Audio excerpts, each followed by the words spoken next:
शुरू करें आज का। तो मेरा नाम आसिफ पवार है, मैं वर्ल्ड सिंधी कांग्रेस से एसोसिएट हूँ, कनाडा का ऑर्गेनाइजर हूँ।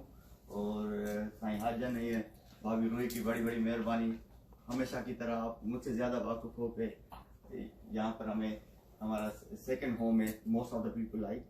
और this is a great opportunity कि प्रोफेसर इश्तियाक हमारे साथ हैं। जैसे उन्होंने कहा कि we are here to listen and learn from him, it's not kind of and we try our best, you know. विल साईं को हम कुछ टाइम देंगे शुरू में कि वो बात करें 30-40 मिनट, फिर it will be interact session, we can ask questions, but we'll ask only questions, no kind of speeches from anybody else kind of, so हम ज़्यादा से ज़्यादा फायदा हासिल कर सकें। और जैसे आप जानते हैं कि साईं सोशल साइंटिस्ट हैं, हिस्टोरियन हैं, और दिस वेरी अनफॉर्चुनेट हम सबका पाकिस्तान और दूसरे सिंध और दूसरे हिस्सों से ताल्लुक है कि जो हिस्ट्री हमें पढ़ाई गई है, जो मालूम है, that's all fabricated, that's I think that's the मौजूद वर्ड यही है। तो एक हमें एक अनट्रू चीज़ बताई गई है, मगर the people like Ishtiaq Ahmed Sai, तो वो they have brought those kind of, you know, the historical truth in front of all of us, and so we are so much thankful for doing all that great job and coming over here like in Peterborough, world Sindhi Congress की call पर। So अब मैं साईं हाजन करों को कहूँगा कि आप सबको वेलकम करें। साईं हाजन करों हमारे वर्ल्ड सिंधी कांग्रेस के सीनियर वाइस चेयरमैन हैं, सो प्लीज आप सब दोस्तों को वेलकम करें। Thank you, Asif. Respected Professor Ishtiaq Ahmed, honorable ladies and gentlemen, we are honored that among us is one of the most renowned political scientists and historian of our times, Professor Ishtiaq Ahmed. He is a recognized authority on the political history of subcontinent. His work intertwines two of the most important aspects of human societies that in many ways determine their destiny, politics and history. The years, decades and centuries of falsified narratives of politics and history propagated through all resources available to the rulers are used not only to marginalize the oppressed but create a justification around it. In the mayhem, discovering the true history becomes an exercise like trying to find a needle from the straw.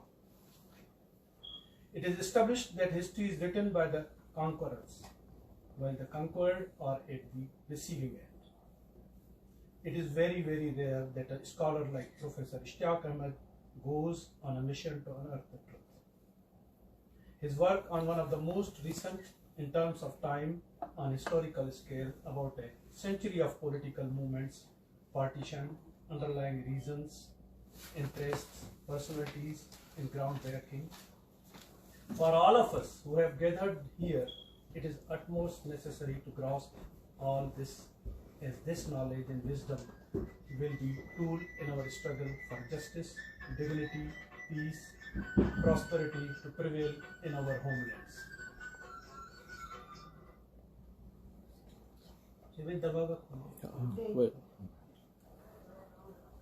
On behalf of World Sindhi Congress, I am wholeheartedly grateful and welcome to Professor Ishtiaq Ahmed, who has been kind to accept our request and spare his valuable time to be with us today. I am also grateful to Mr. Tahir Gora, whose efforts made it possible. We are also grateful to all of you who on a working day took their time to join us. I won't be a barrier now in the privilege of listening and learning from Professor Ishtiaq Ahmed. Once again, for a profound thanks to all of you. Thank you. Thank you, Sayyid Hajan Sayyid.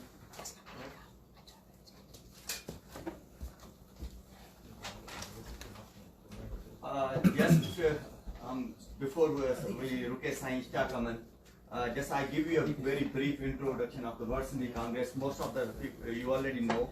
So, World Sindhi Congress is a human rights advocacy organization working to inform the international community about the plight of Sindhi people and the rights of Sindhi and Sindhi people. We are registered in Canada, USA and UK. We've been doing the advocacy work in Canada with the Canadian government, UK, USA, United Nations, and recently, not recently, like we have countries. We've been working with the United Nations Human Rights Council. We've been participating over there. We've been doing the presentations, hold briefings, undertake meetings with the relevant bodies, submit reports, hold protests. And recently, we have submitted 3 reports in the Universal Periodic Review, UPR, probably you know, on Pakistan. That comes every 4 years. So, like we have been giving information to the international community, the human rights situation in Pakistan, especially in the context of Sindh. Beside that, like in Canada, like we've been organizing the seminars, workshops. Most of the friends, you join us. Much appreciate for your help all the time. And we have tabled 3 parliamentary petitions over here in Canada, which was sponsored by different MPs. And that's again, they were on the enforced disappearances, forced conversions, such kind of human rights violations in Sindh. Beside that, we are member of the UNPO, Unrepresentative Nations and Peoples Organization. That's one of the international organizations which has 43 members, including Baloch, Kurds, Tibetan, and we represent Sindh in UNPO. And last year, our chairperson, Worsley Congress chairperson, Dr. Rubina Sheikh, she was elected vice president of the UNPO. So that was a great success for us, for reaching out to the international community and representing the case of Sindh and Sindhi peoples. You can reach out, you know, like we have the Facebook page, Twitter account, and website. So we have like over 100,000 followers on the Facebook, and there's a good following on other social media.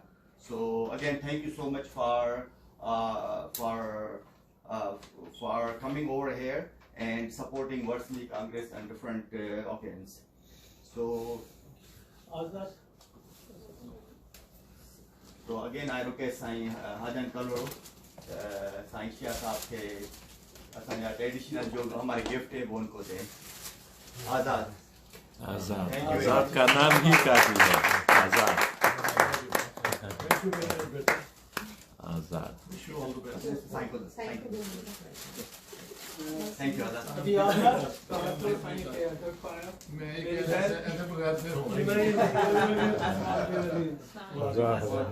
I love this color. मैंने घर के अंदर भी ये जब हम एक और जगह रहते थे वो पीछे लगाया हुआ था. Thank you, ma'am. हमारे ये रिवायत है कि घर की बेटियां जो हैं वो बड़ी कीमती होती हैं, तो ये आलिम की सिस्टर है, इसलिए हमने बेटियों को चलो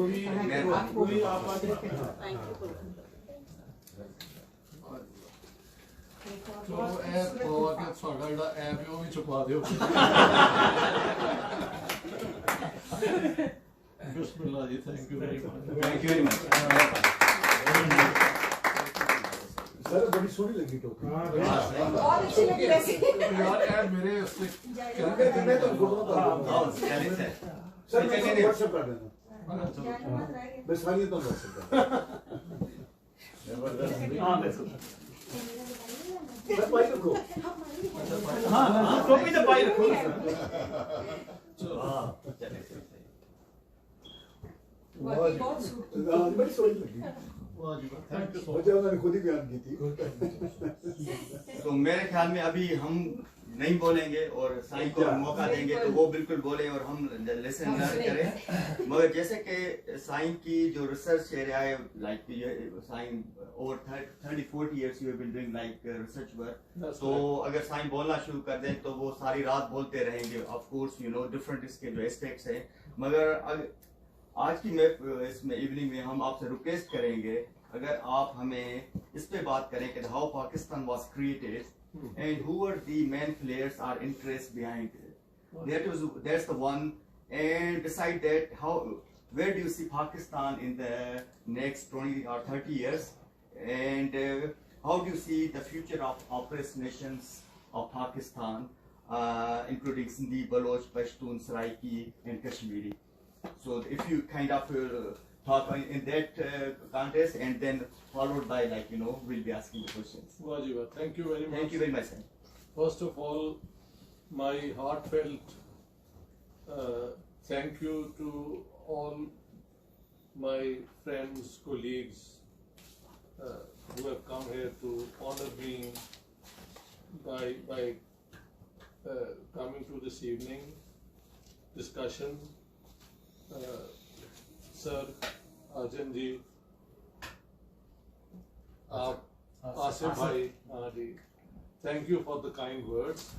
तो अब किस जुबान में हम बोलें, क्या अंग्रेजी में बोलें या कि जो आपको कंफर्टेबल? मेरे ख्याल से अंग्रेजी तो वहाँ पे हम बोलते हैं जहाँ पे मजबूरी हो और पढ़ाने के लिए, और वो ही बनती है। लेकिन आज पहलू उर्दू जो है सबसे बिल्कुल। तो आपका पहला सवाल कि पाकिस्तान क्यों वजूद में आया, एक किताब भी है महल किसी ने कराची में लिखी थी कि पाकिस्तान नागुज़ीर था। शायद वो कौन थे, बड़े मशहूर आदमी हैं, एनी हाउ। लेकिन मेरे ख्याल से पाकिस्तान नागुज़ीर बिल्कुल नहीं था। इसकी पूरी एक, मैं इसे कहता हूँ the twilight decision of the British. At the last moment they decided to partition the subcontinent. Basically ये था कि 1943 में जब सेकेंड वर्ल्ड वॉर वो स्टिल ऑन, तो Lord Wavell came as the last viceroy to India, and the outgoing viceroy Lord Linlithgow ने कहा we are here for another 30 years।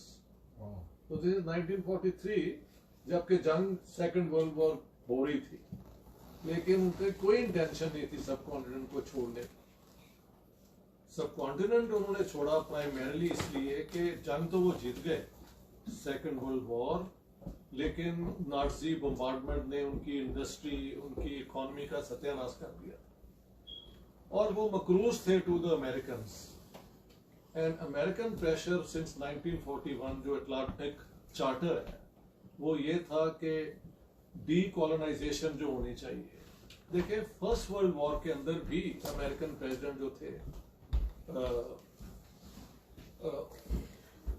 Harold क्या नाम था, विल्सन, उनका 14 पॉइंट्स वो यही थे, विड्रो विल्सन, के डीकोलोनाइजेशन होगी। लेकिन तब the French and the British said के no, only for the defeated powers. तो ऑटोमन एम्पायर का सत्यानाश हो गया, खत्म हो गई। German Empire was destroyed and the Austro-Hungarian, the losing empires were destroyed, but the French and the British could continue. Second World War में American pressure दोबारा आया कि नहीं, decolonization। तो 41 में चर्चिल ने झूठ बोला रूजवेल्ट को कि 70% of the British army is Muslim and they would not like to live in a united India ruled by the Congress। तो इसलिए we are not accepting it. ये वैसे तो झूठ था, क्योंकि the highest percentage of Muslims in the British Indian Army was 42, but normally between 36 and 38%। Over representation थी, क्योंकि Muslim percentage of the population of India in 1941 the last census was 24.9%। So it was far in excess, but not 70% as Churchill had said. Second World War हो जाती है खत्म, but Churchill loses the election। और the new government जो है labour वाली, वो उसके पास वो imperial confidence भी नहीं है, क्योंकि आफ्टर ऑल ये सोशलिस्ट रहे हैं सारी उम्र, और वो जो था the most arch imperialist Churchill had been defeated। तो वो सारे प्रेशर के तहत पे उन्हें फिर इंडिया को आज़ादी की तरफ उनको एग्री करना पड़ा। और 20 फरवरी 1947 को Clement actually declared that he will transfer power to Indians by June 1948। ठीक है, ये इस किस्म का पीरियड है उस जमाने में। इससे पहले हुआ क्या था कि जब ये लेबर पार्टी आई है, तो इन्होंने इलेक्शन अनाउंस किए कि will hold elections in 1946 to ascertain the views of the Indian people, what do they want to do with the future of India. तो उस इलेक्शन के अंदर हुआ क्या था कि because of the Quit India movement, Congress जो है वो 42 9 अगस्त 1942 से लेके जून 1945 तक दे वर ऑल इन जेल। और इस दौरान में जिन्ना साहब ने तुरब चाल जो खेली थी कि वो उन्होंने लिलिथ गो को कहा था कि हम तुम्हारी मदद करते हैं फौज के अंदर भर्ती करवाने में, क्योंकि उससे पहले पंजाब यूनिस्ट पार्टी करवाती थी लेकिन वो सिर्फ पंजाब तक कन्फाइंड थी। Jinnah sahab was offering his hand in friendship for the whole of India. तो I have argued कि after that the British lifted Jinnah from the margin into the center of politics और उसको build किया पूरा जिन्ना को। मतलब इस जिन्ना वाली किताब में मैंने कोट किया है कि Jinnah himself says कि up until now it was Mr. Gandhi, Mr. Gandhi, Mr. Gandhi, and now they are turning to me. And Lilith Go has said that I had a personal interest in promoting Mr. Jinnah, because had the Congress and the Muslim League joined hands, maybe we could not have held on to India. So on both sides is clear admission that they are joining ranks, and joining ranks against whom? The Indian National Congress. Congress की एक miscalculation है, वो समझते थे क्योंकि election वो जीत गए थे 37 का और 8 प्रोविंसेस में उनके पास मिनिस्ट्री भी थी इंक्लूडिंग नॉर्थ वेस्ट फ्रंटियर, और मेहर सिंध के अंदर हुकूमत जो थी वो फ्रेंडली थी। हाँ जी, अल्लाह बख्श सुमरू की मुस्लिम लीग हारी थी वहाँ जी जी वही ना, मुस्लिम लीग हारी थी। तो द कांग्रेस फेल्ट कॉन्फिडेंट के लोगों का जो है हमारे साथ है सपोर्ट, लेकिन the British could not have afforded to let go India because they wanted 2.5 million troops to be recruited.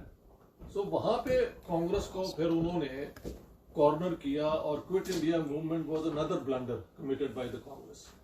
उसकी बैकग्राउंड ये है कि ये जो सुभाष चंद्र बोस है, इसको I think he is an overrated nationalist. He was basically a wind bag मेरे ख्याल से, lot of noise and lot of this.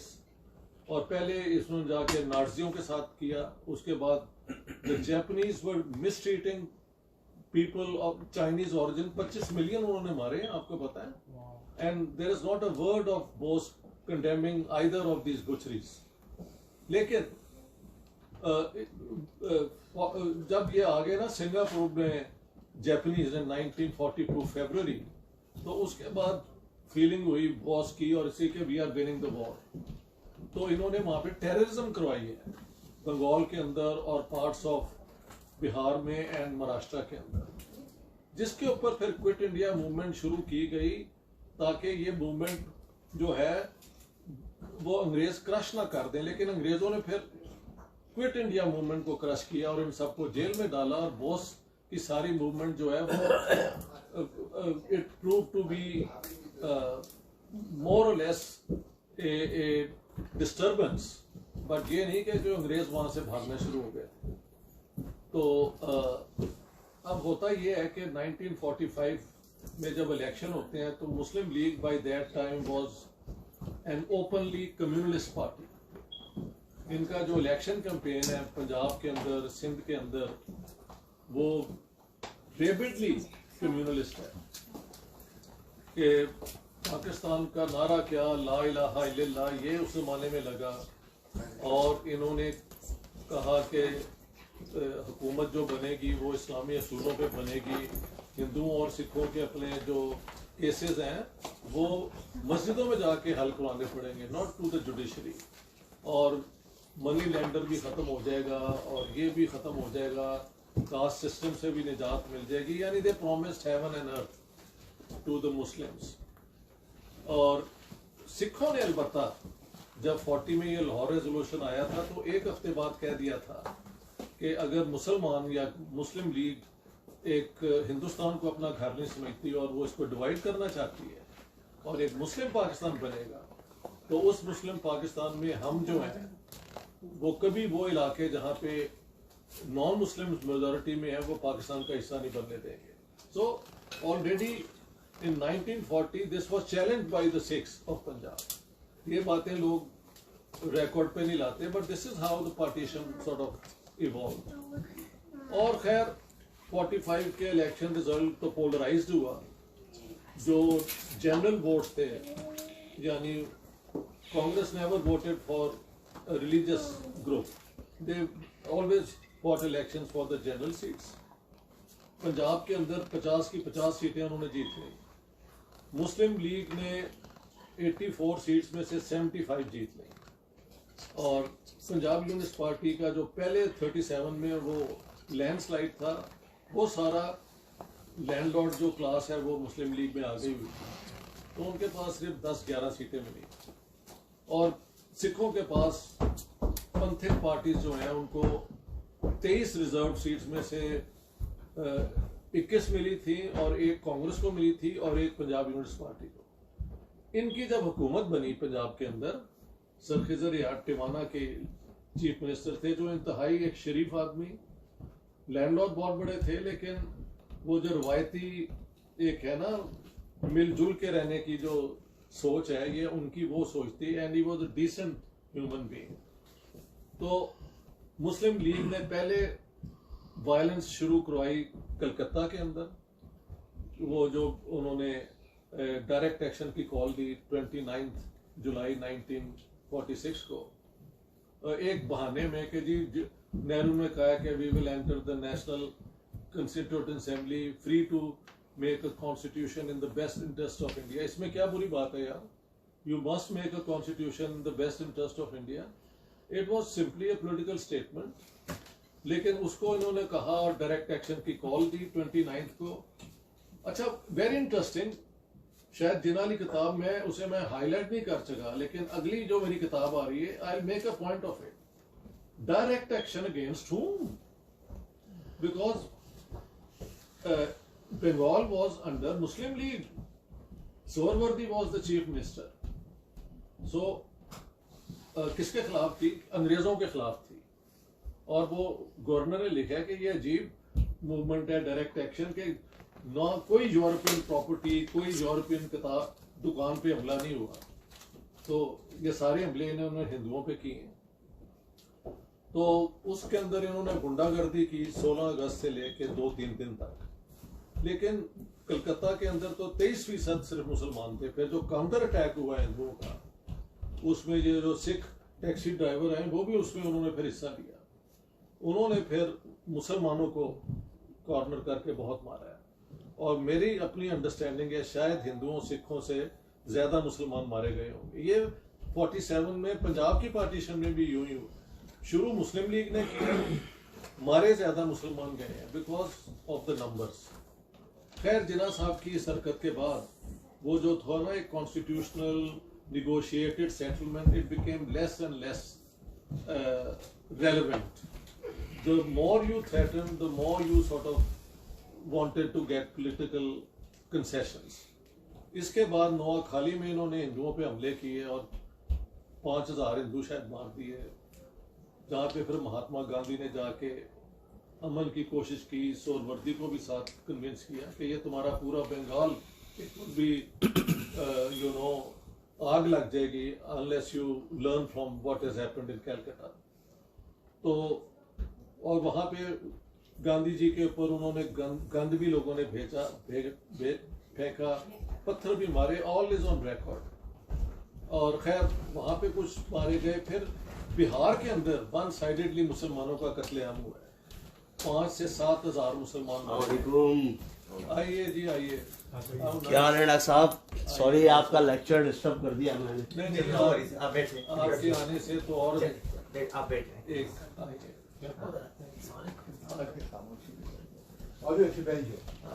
जल्दी से मैं ये सारा taking my time. 40 minutes are too little actually. नहीं, आप आराम से करें। ये सारा कुछ आपके सुनने के लिए सर, आपसे लर्न करने के लिए। जी, महल ये बड़ा इम्पोर्टेंट है क्योंकि यहाँ पे दोस्त बैठे हुए हैं जो आई एम जेन्युइनली फीलिंग कि they are curious to learn. So I want to use every second for it. You take your time, no rush. There's no time limit. अच्छा, बिहार के अंदर वन साइडेड फिर मुसलमानों पे हमला हुआ है और 5 से 7 हजार मुसलमान मारे गए हैं। और वहाँ पे बाय दैट टाइम एक इंटरिम गवर्नमेंट बन चुकी थी and Nehru came and he said कि मैं यहाँ पे बम्बार्डमेंट करूँगा अनलेस यू गिव अप, और उन्होंने आके ये रुकवाया। वहाँ पे गांधी जी गए, यहाँ पे Nehru came and prevented further massacre of Muslims, but Mister Jinnah who gave the call, the British never charged him for inciting people to violence. ये इंटरेस्टिंग बात है। गांधी को और नेहरू को, अबुल कलाम आजाद को, जब वो नॉन वायलेंट बात करते थे, जब चाहते थे जेल में डाल देते थे। This man is on record saying कि I am holding a gun in one hand and I can tell you I can use it. ये किताब पढ़ी है तो निकाल के पढ़ के सुना दें आप। इतना ब्लेटेंट कहना कि वायलेंस को मैं एडवोकेट कर रहा हूँ। नोबडी वाज चार्ज्ड, और 3 दिन के लिए इन्होंने वो दे दी थी छुट्टी। भाई डायरेक्ट एक्शन हो रहा है अगेंस्ट द ब्रिटिश, आप उसको बंगाल को अपना कलकत्ता की छुट्टियां दे देते हैं, और फिर जब बलवा होता है तो इतने लोग मरवा देते हैं। खैर, then we see this moves towards, Bombay के अंदर हुआ, भिंडी बाजार में मुसलमानों का इलाका था, एक 2 दिन तो ये इक्वल फाइट हुई, लेकिन मुसलमान वहां पर भी ज्यादा मारे गए। Then this shifted all the way to Haripur Hazara, December 1946 में, जहाँ पे once again one-sidedly हिंदू और सिखों को बहुत मारा है, और कई हजार फिर भाग के रावलपिंडी आ गए हैं, and they moved on towards safer places, princely states की तरफ से। अब जब ये हुआ तो पंजाब के अंदर जिन्ना साहब ने कॉल दे दी डायरेक्ट एक्शन कि हम मानते नहीं खिजर या टिवाना की जो कोलिशन गवर्नमेंट है, हालांकि they had a clear majority कि हमने इनको भी निकालना है यहाँ से। तो 24 जनवरी को इन्होंने शुरू की अपनी डायरेक्ट एक्शन। उसी दिन सर टिवाना ने पुलिस रेड करवाई मुस्लिम लीग के हेडक्वार्टर पे और आरएसएस के। खैर, मुस्लिम लीग के लीडरों ने वहां पे for the first and only time, and not against the British but against an elected government of locals, इन्होंने वो रेजिस्ट किया पुलिस के साथ। तो वहाँ पे वो जो सुपरिटेंडेंट पुलिस है उसने कुछ किया। कुछ लोग कहते हैं कि सर मियाँ इफ्तिखारुद्दीन ने उसे चपेट मारी, कोई कहते हैं कि वो जो है पुलिस उसने मियाँ साहब को मारी। whatever, that's the only time they resisted the police or whatever। इनको उन्होंने जेल में डाल दिया और जेल भर गई, क्योंकि मुस्लिम लीग का बाय दैट टाइम ये था कि हम किसी और हुकूमत को मानते नहीं, मुस्लिम लीग और पाकिस्तान हम लेके रहेंगे। 26 फरवरी को ये मूवमेंट खत्म हो गई बाय एग्रीमेंट के, हम सारे लोग रिलीज कर देते हैं और the movement will be called off. But by 20th February, this is to be remembered, Attlee had said कि we'll transfer power by June 1948। तो खिजर यार टिवाना के खिलाफ जो वहाँ पे नारे लगे, लेडीज बैठी हुई हैं, they are all grown up, तो I can repeat some of those। आप लोगों ने इस किस्म की बकवास सुनी होगी कि खिजर कुत्ता हाय हाय, खिजर कुत्ता अपनी मां नाल सुत्ता, हाँ जी, खिजर दल्ला हाय हाय। और एक होर इन्होंने कंकॉर्ड किया गुजरातियों ने, गुजरात पंजाब दा, चलो भी चलो एक चीज मिलेगी, क्या भाई क्या, खिजर की बेटी, वाह भाई वाह। अब इस किस्म के नारे आप लगा रहे हैं, जबकि चीफ मिनिस्टर इस खिजर टिवाना, और इसके अलावा नारे के जैसे लेके रहेंगे पाकिस्तान जैसे लिया था हिंदुस्तान, और ये और वो जो एक्सट्रीमिस्ट नारे इन्होंने लगाए, ये कहते हैं जी वो कुछ हुआ ही नहीं। मेरी सारी जो आप तो किताब लेके आए हैं ना, कौन आप भी लाए नहीं, ये तो उसी लेके आए हो ना पंजाब, ਉਹਦੇ ਚ ਸਾਰੀਆਂ ਗੱਲਾਂ हैं, क्यों जी। So everything is on record. इन्होंने ऐसी वहां पे वो दहशतगर्दी की। और 24 फरवरी 1947 को, the day I was born in Lahore, वो मैंने वहां पे थोड़ा सा पर्सनल लिखा है कि जहां मैं पैदा हो रहा हूं तो शायद मेरे parents must be very happy to receive a baby.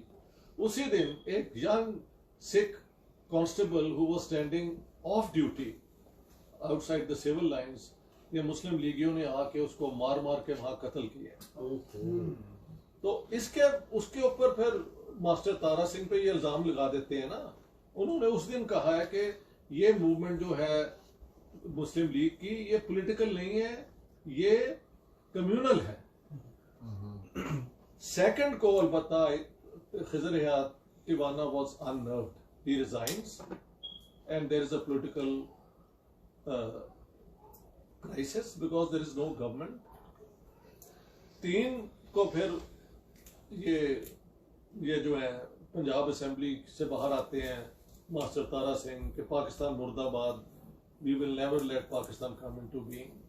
3 की शाम को वो जो है कुड़ी बाजार यार पुरानी अनारकली, वहाँ पे ये RSS और हिंदू महासभा और ये सारे लीडर और सिखों के लीडर और कांग्रेस भी, वहां पे इन्होंने कहा है कि we will never let Pakistan come into being. 4 को सुबह 10 बजे गवर्नमेंट कॉलेज लाहौर के आपने वाकिफ होंगे लाहौर से, तो सुबह 10 बजे जो DAV कॉलेज है ना, जो आजकल government Islamic college civil lines का हॉस्टल है, वहां से हिंदू और सिख लड़के स्टूडेंट आए हैं एजुटेशन करने। Now remember in 1 month 2 days Khizar Tiwana didn't allow the police to fire on them. पहले दिन ही जब वो एजुटेशन कर रहे हैं तो इन्होंने गोली चला के कुछ 8-10 यंग बंदे मार दिए हैं हिंदू सिख। और चल फिर लाहौर की गलियों में मोहल्लों में जहां हिंदू सिख आ गए, किसी के यानी फंस गए तो उनको मार दिया, स्टैबिंग, आग लगा दी, लूट लिया, और जहां मुसलमान फंस गए तो उनको उन्होंने मार दिया। तो Lahore went up in flames except civil lines and where the upper classes live. वो खुशवंत सिंह ने कहा कि जब आग लगती हम देखते थे, बट एवरी इवनिंग हमारी विस्की वैसी चलती थी। So there was nothing happening in those parts of Lahore. Middle class, lower middle class, walled city के अंदर इन्होंने आफत खड़ी कर दी। 4 कोई लोग जो every day people use to come from Amritsar to Lahore Mughalpura workshop which काम करन लई। हाँ जी, वो जो वापस गए ने तो उन्होंने खबर आ गई कि यह तो लाहौर शुरू हो गया है। तो हॉल बाजार में फिर पहला मुसलमान वर्सेस हिंदू सिख झगड़ा शुरू हुआ, तो अमृतसर गॉट इन्वॉल्व। इसी तरह 5 को मुल्तान में इन्होंने वो वहाँ पे 35% were Hindus, 1% Sikh, the rest were Muslims. City के अंदर पूरे डिस्ट्रिक्ट में मुस्लिम मेजॉरिटी थी। हमला हुआ, इन्होंने एक एजुटेशन थी कांग्रेस की और उसको इन्होंने छुरियां मार मार के लोगों को मार दिया। And one incident I must repeat here to show कि ये मुस्लिम लीग एक फैशिस्ट ऑर्गेनाइजेशन थी। मुल्तान के अंदर होते थे एक सेठ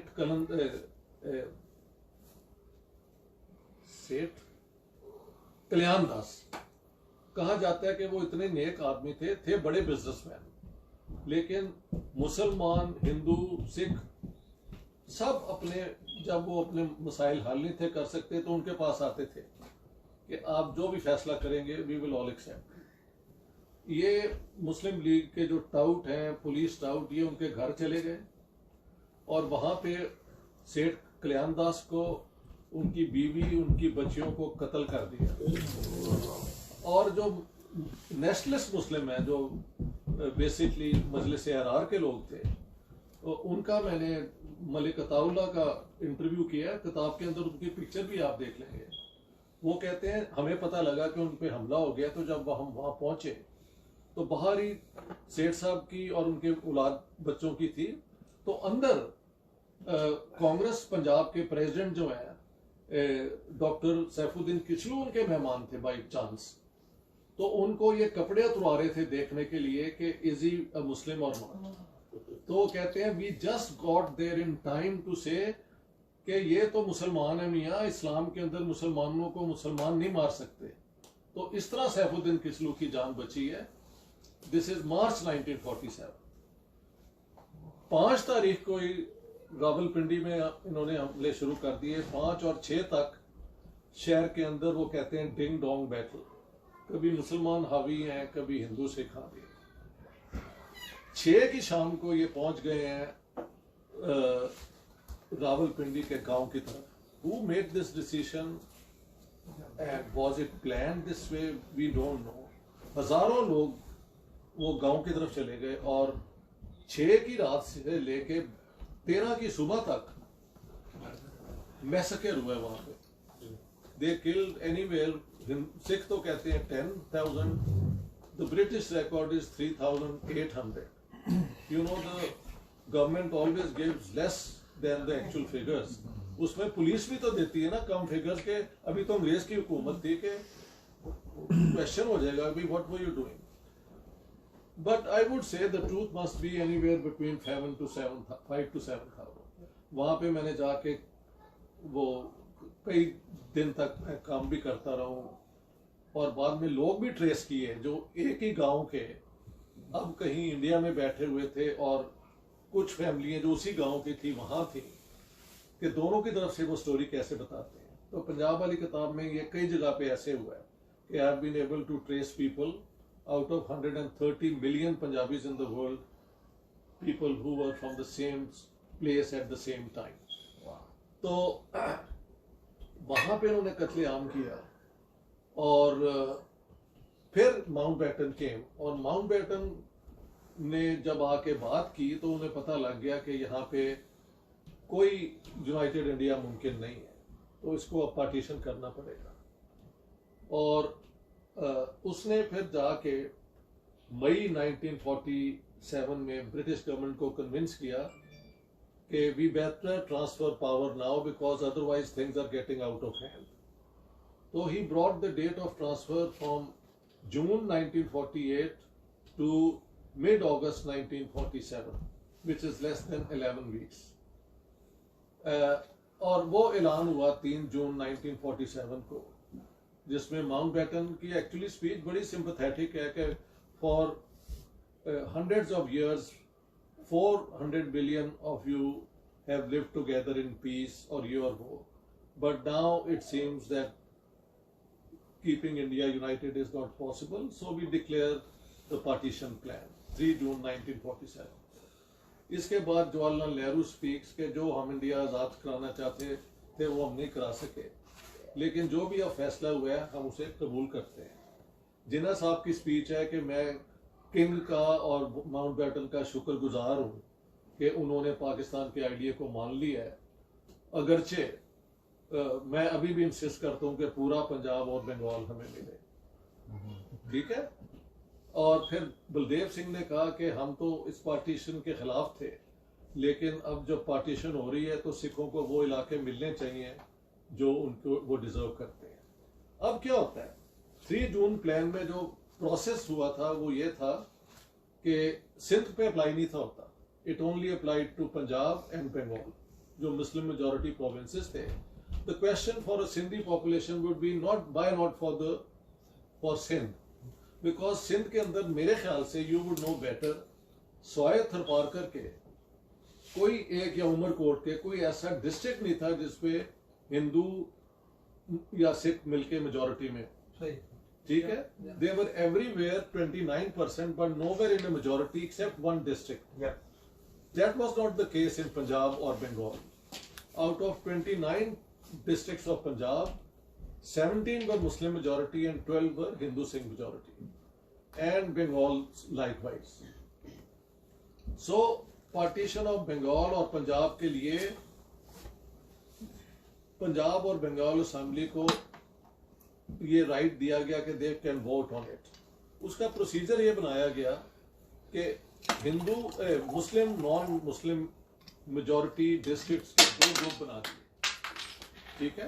पंजाब का भी बंगाल का. If one group votes for partition, then Punjab and Bengal will be partition.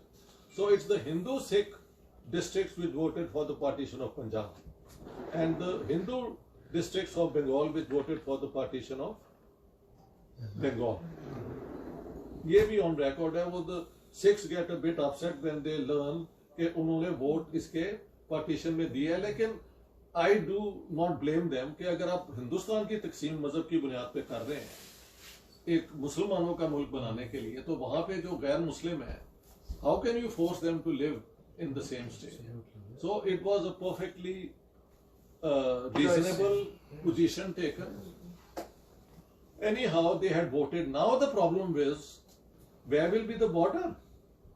तो उसके लिए मैकेनिज्म जो रखा गया कि बाउंड्री कमीशन बनाई गई। ये बेचारे रेडक्लिफ को गालियां देना बड़ा आसान है। उसने कोई ऐसी बात नहीं की जो वो इसके अलावा कुछ कर नहीं था सकता। उसकी मैं बैकग्राउंड देता हूँ। देखें, we go back a little. 27 दिसंबर 1945 को Lord Wavell, who was then viceroy, he prepared a breakdown plan कि अगर हम इंडिया को कंट्रोल ना कर सकें और यहाँ से हमें एकदम जाना पड़े तो हम फिर इंडिया को पार्टीशन करेंगे अगर मुसलमान चाहते हैं। ये डिक्लेयर्ड है। और फिर 7 फरवरी 1946 को डिमार्केशन प्लान है। वही भाई साहब, अगर आप चाहें तो अभी पढ़ के हम सुना देते हैं कि वेवल ने कौन से इलाके कहाँ प्लेस किए। मेरे ख्याल से अगर आप ढूंढ लें, अभी अगर किताब है ना ये जिना वाली, तो वो हमके पढ़ के सुना देते हैं। Because the Radcliffe award is 99.9999% the same as what Wavell had laid down. इसमें ना माउंटबैटन का कोई ताल्लुक है, ना नेहरू और एडवीना के इश्क का कोई इसमें कोई रोल है। ये सब नॉनसेंस बातें जो है ना, they feed our perverted fantasies, that's all. Facts ऐसे थोड़ी होते हैं। सही लफ्ज इस्तेमाल किया, बिल्कुल ऐसे ही होता है। तो अभी आप पढ़ के सुनाएंगे, वो बिल्कुल वही है जो एक्चुअली रेडक्लिफ अवार्ड है। एनीहाउ, बाउंड्री कमीशन बनता है। बाउंड्री कमीशन का इसमें यार कोई आप में से ढूंढे 7 फरवरी 1946 वो वाली डिमार्केशन प्लान। ये देखें आप, इंडेक्स में देख लेना। वेवल देखेंगे तो उसमें आ जाएगी वेवल में। अच्छा, while we are going through this, तो उसमें यह था कि पंजाब और बंगाल के लिए बाउंड्री कमीशन हुई। Chairman was Radcliffe. For Punjab and Bengal both Muslim League nominated 2 judges and Congress nominated 2 judges including for both Bengal and Punjab, और सिखों की मर्जी के साथ। तो दो जज हो गए। जज कौन थे? जस्टिस दीन मोहम्मद और जस्टिस मोहम्मद मुनीर, और उनकी तरफ से थे जस्टिस महाजन और justice Teja Singh. The terms of the reference were that Muslim and non-Muslim contiguous areas of Punjab and Bengal to be separated and given to India and Pakistan and India, and other factors will be taken into account. इसके ऊपर जब argument हुई तो कांग्रेस और सिखों ने कहा कि जी the sentence is continuous and other factors. It's not like contiguous, non-contiguous, full stop, and then you say we will also consider other factors. Such as. No, it's one continuous sentence. So they argued that other factors are equally important as contiguous areas. So on that basis they claimed Sialkot, Gujranwala, Sheikhupura, Lahore, Lailpur, now Faisalabad, and Montgomery, now Sahiwal, saying that Hindus and Sikhs have paid 75% of the revenue and 80% of taxes on property. कि पंजाब जो modern बना है उसमें हिंदुओं और सिखों की property ownership, investment बहुत ज़्यादा है, तो इसलिए ये हमें मिलने चाहिए। मुस्लिम लीग का मौक़िफ़ था कि ये and other factors apply only in special circumstances. खैर, अब जब जजों ने फैसला देना था तो सब जजों ने अपनी अपनी पार्टी जिसने नॉमिनेट किया था उसको सपोर्ट कर दिया। Now what should Radcliffe do now? Well, there is no agreed settlement of the, हालांकि हैड दे एग्रीड कि भी डिमार्केशन यहाँ पे होगी तो that would have been accepted. ना बंगाल में हुई ना यहाँ हुई। तो Radcliffe then goes back and applies the 7th February 1946 demarcation plan. ढूंढ लिया आपने? इंडेक्स में अभी देखें आप वेबल निकाल तो थोड़ा आपको रिलीफ भी मिल जाएगा। बात सुनते आप वाह जी ये फ्रिज में और पड़ी आप लोग आ जाए अगर सुनना है ये। हाँ ये खोलूंगी कैसे? थोड़ा नशा भी कर ले।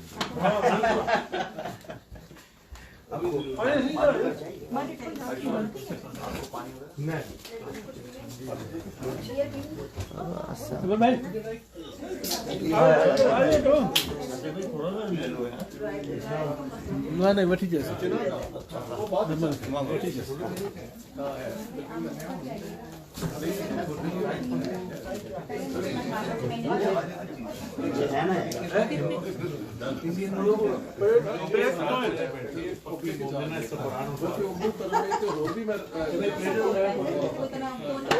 क्या हाल है?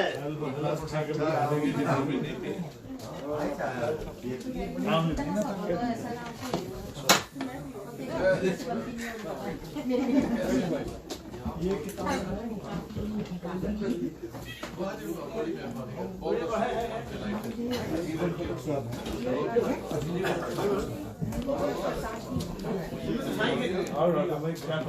अच्छा भाई आप लीजिएगा। मुन्नी सी है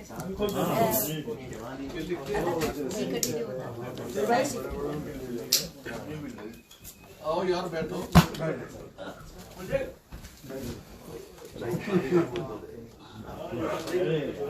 मेरे ख्याल एक मिस्ट्री तो खत्म आ जाएगी।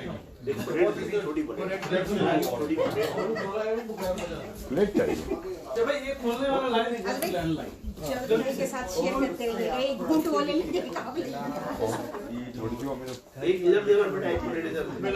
इस चक्कर में आगे चलेगी तो बांध देते ना बेटा, बांध और बाकी टेबल पे रख दो।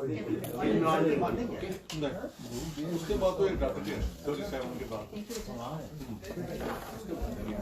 ये 31 के बाद नहीं 31 में राउंड टेबल कॉन्फ्रेंस के बाद वापस सीरीज आया जब दोबारा हमारी अंडरस्टैंडिंग है कि इसको वहाँ पे फिर तैयार किया। हाँ एग्जैक्टली पे आप लेकिन उसके लिए एविडेंस कोई नहीं है। अच्छा आप वही सर्कमस्टांसेस से डिड्यूस कर सकते हैं। So if you allow, if I have your permission, I will read it. या प्लीज ठीक है। Wavell's boundary demarcation plan of 7 February 1946. 1. Sindh, Northwest Frontier Province, British Balochistan and Rawalpindi, Multan and Lord Divisions of Punjab, less Amritsar and Gurdaspur district. What is the problem? All this is what the final Redcliffe award is. The question is, why did Gurdaspur, which was a Muslim majority province, go to India? ਇੱਥੇ ਯਾਰ ਉਹ map ਹੈਗਾ ਇਹਦੇ ਚ। ਹਾਂ ਲੋ ਜੀ ਅੱਜ ਤੇ ਮੌਜ ਹੋ ਗਈ ਸਾਰੇ।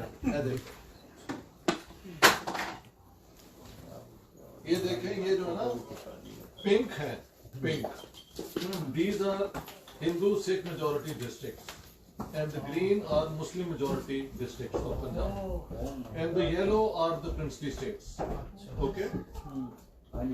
The pink are Hindu Sikh majority districts, green are Muslim majority districts and the yellow are princely states. देख लें आप। So what is interesting about this? my question is why they are doing demarcation for princely states? Because they were also part of Punjab. They existed geographically. Because the other green princely states were in green as well as in pink. The green are always districts. The pink are always districts. One Muslim majority, one Hindu Sikh majority. And the princely states which were Bahawalpur भी आ जाती है, पटियाला आ जाता है, कपूरथला आ जाता है, वो yellow, ठीक है? By the way, the 3 June partition plan did not apply to the princely states. Okay. They were not part of the partition scheme. They applied only to the British provinces. तभी तक कश्मीर ते झगड़ा पे है। Right. हाँ जी। अच्छा, वो देखें ये पिंक जो आपको नजर आ रहा है ना, it is surrounded on all sides by Pakistan. वो कौन सा है? वो अमृतसर। दे दे मुझे दे दे। वो अमृतसर है। हाँ जी।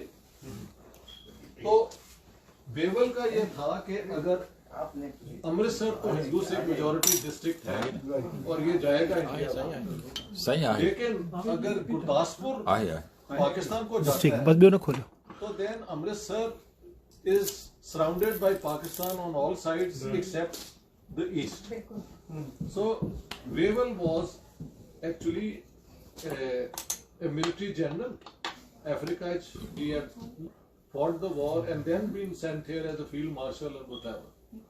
So he said कि अमृतसर ਨੂੰ डिफेंसिव बनाने ਲਈ 3 ਜਿਹੜੀਆਂ ਤਹਿਸੀਲਾਂ ਨੇ ਰਾਵੀ ਦੇ ਈਸਟ ਵਿੱਚ ਗੁਰਦਾਸਪੁਰ ਦੀਆਂ, they must remain in India, and the one on the west bank, which is Shakargarh, will go to Pakistan. So Wavell ਜੇ ਗਾਲਾਂ ਕੱਢਣੀਆਂ ਨੇ ਤੇ Wavell ਨੂੰ ਕੱਢੋ, ਮਾਊਂਟਬੈਟਨ ਦਾ ਤੇ ਲੇਡੀ ਮਾਊਂਟਬੈਟਨ ਦਾ ਖਾਸ ਤੌਰ ਤੇ ਇਹਦੇ 'ਚ ਕੋਈ ਰੋਲ ਨਹੀਂ ਹੈ। ਤੇ ਮੈਂ ਕਿਹਾ ਤੁਹਾਡੇ ਜਿਹੜਾ ਸਕੈਂਡਲ ਦਾ ਹੈ ਨਾ ਸਾਡਾ ਸ਼ੌਕ, ਉਹਨੂੰ ਵੀ ਕਢਾਈਏ। No position for that. Anyhow, अब जब ये हो जाता है, अगला ट्विस्ट क्या है? अगली ट्विस्ट ये है कि ये रेडक्लिफ अवार्ड 13 को तैयार हो गया था और रख दिया था, बट माउंटबैटन ने कहा कि इसको पब्लिक नहीं करना, बिकॉज 14 को मैंने कराची जाना है पाकिस्तान की इंडिपेंडेंस वाली, और 15 को जाना है ये दिल्ली के अंदर। तो ये रेडक्लिफ अवार्ड तो जब भी पब्लिक होगा, हो सकता है बहुत शोर मचे। तो 16 की शाम को जो दिल्ली में लोग लीडर थे उनको बता दिया गया था, बट 17th को it became public on all India radio, and when it was announced millions of people were on the wrong side, क्योंकि मार्च से ये हमले यहाँ पे शुरू हो गए थे जो सिंध में नहीं हुए। सिंधी मुसलमानों ने सिंधी हिंदुओं पे हमले नहीं किए, 1-2 जगह पे कहीं तो हो ही जाते हैं। खोड़ू वॉज इन्वॉल्व इधर उधर, और 1-2 कोई पीर शीर भी एलिमेंट्री किस्म के। ये पंजाब के अंदर तो मार्च से ही शुरू हो गए हुए थे, और 2 जुलाई 47 को फिर पहला हमला मुसलमानों पे ईस्टर्न पंजाब में हुआ था, और बाद में by December 1947 6 million Muslims of East Punjab had been driven out, and only Malerkotla एक छोटी सी प्रिंसली स्टेट थी जिस पे हमले उन्होंने नहीं किए। और वो भी एक बैकग्राउंड बड़ी इंटरेस्टिंग है कि गुरु गोबिंद सिंह के जब बच्चों को ये मुगल परसू कर रहे थे, तो वहाँ के जो नवाब साहब थे उन्होंने कहा कि मैंने इस प्रोजेक्ट में हिस्सा नहीं लेना। सो कहते हैं कि गुरु गोबिंद सिंह ने कहा था कि आइंदा कभी मुसलमानों के साथ जब झगड़ा हो तो जो मलेरकोटला में चला गया मुस्लिम को आपने उस पर अटैक नहीं करना। और मैंने जब मैं रिसर्च कर रहा था, ऑनेस्टली ये पूरी उसकी पिक्चर भी है उसकी इजाजत से, एक सिख की, वो ही क्लेम कि मैं 3000 मुसलमान मारे। तो जदों मैंने मिले तो मैं क्या की होया सी, वो कहंदे ने बाऊ जी जेड़ा मुसला अंग्रेजी साइड ते सी ओनू असी छड्डिया नहीं, ते जेड़ा मलेरकोटला चला गया ओनू असी हत्थ नहीं लाया। Now for him this was logical, but the road जेड़ा विच पैंदा सी दोनों दे, वो महल इत्थों इस कलीन दे इत्थों शुरू होके ते इत्थे खत्म हो जांदा है। So on this side you were legitimate target, on the other side your life was guaranteed. So ये एक अजीब सोच भी है, कातिल जो है वो अपनी रैशनलिज्म कैसे ढूंढ रहा है। एनीहाउ, सो पंजाब में फिर ये जो हुआ है, मैंने कहा कि ये सिर्फ फोर्स माइग्रेशन ही नहीं है, ये इसे हम एथनिक क्लेंजिंग कहते हैं, आप इसे रिलीजियस क्लेंजिंग भी कह सकते हैं, पॉपुलेशन क्लेंजिंग, कि इधर से 5.5 मिलियन हिंदू सिख हमने एक नहीं छोड़ा, उन्हें भागना पड़ा। और फिर आपके फ्रंटियर के अंदर जब तक कांग्रेस की हुकूमत रही और खुदाई खिदमतगार की, तो किसी हिंदू सिख पे हमला नहीं हुआ। जब वो खान अब्दुल कयूम खान डबल बैरल खान जब उसकी हुकूमत आई तो तब वहाँ पे हिंदुओं पे अटैक हुआ है। और सिंधों में सिंध के अंदर ये 48 में ज्यादा हुआ। बाय द वे ये भी कहना चाहिए कि 1 सितंबर 1947 को नवाब शाह में डिप्टी कमिश्नर थे मसूद सदर, और इनके हुक्म से वो ट्रेन के ऊपर हमला हुआ, वो भी हमने इस किताब में दे दी है। सो सिंध के ऊपर जितनी इंफॉर्मेशन थी, वो एक लड़की है बॉम्बे में, मैं उससे मिल भी चुका हूँ, उस एक ही किताब लिखी है। और सिंधियों पे मेरा एक बहुत बड़ा एतराज है, ये भी करता जाऊं वरना मैं भूल जाऊंगा। 2 एतराज हैं। एक कि आपने सिंध के ऊपर इतनी नेशनलिज्म है, ये है, where is the data for us to follow. एक ही सिंधी लड़की ने वहां पे लिखा है जिसकी बुनियाद पे जो भी हम जानते हैं वो हम ले आए हैं। दूसरी बात ये है कि एक मैं वेरी ऑब्जर्वेंट, कराची में आप जाएं, उर्दू स्पीकिंग जो लोग हैं, मेमन जो हैं, इस्माइली जो हैं, उन्होंने हाई एडवांस एजुकेशनल इंस्टीट्यूशन बनाई पूरे सिंध के अंदर। मेरे ख्याल से बहुत बहुत अमीर लोग होंगे। आपने अपनी मिडिल क्लास बनाने के लिए हायर इंस्टीट्यूशंस नहीं बनाए एजुकेशन के। तो वो जो एक है ना वडेरा लैंडलॉर्ड कल्चर, वो महल सिंध की एक इंटरनल है प्रॉब्लम, जिसको अगर आप सॉल्व नहीं करेंगे तो आपकी नेशनलिज्म कभी आगे बढ़ेगी भी नहीं। क्योंकि सिर्फ वो जो है साइन लेवल के लोग जो है ना, they can't lead a movement. You have to have a big strong middle class to do that. तो मैंने कहा आपकी मेजबानी तो मैंने बड़े दिल से की है, लेकिन सच बोले बगैर बिल्कुल सही, हम एग्री करते हैं आपकी इस बात से।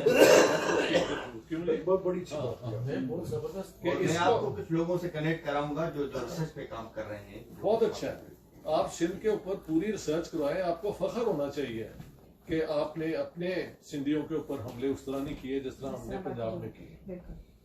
ठीक है, so that is something to be an object of pride. खैर, so पार्टीशन हुई, और पार्टीशन की बुनियाद जो है वो तो 1937 में जब इन्होंने इलेक्शन हारा है मुस्लिम लीग ने, तो जिन्ना साहब is on record telling the governor of Bombay Lord Barebone कि from now onwards I will use communalism. He is saying this to arouse Muslim opposition to Congress rule. तो उसके बाद से लेके जब तक पाकिस्तान बन नहीं गया, हिंदू मुसलमान दुश्मनी की बुनियाद पे उन्होंने मुसलमानों के अंदर डर भी पैदा किया और उनको लालच भी दी बहुत कि ये चले जाएंगे तो ये सारा कुछ आपका हो जाएगा, और अगर ये नहीं जाएंगे तो यूनाइटेड इंडिया में आप निस्तो नाबूद हो जाएंगे। इन दोनों चीज़ों पे फिर ये मुस्लिम लीग की मूवमेंट बनी, और पार्टीशन जब हुई तो 1 million people were killed, of which 8 lakh were Punjabis.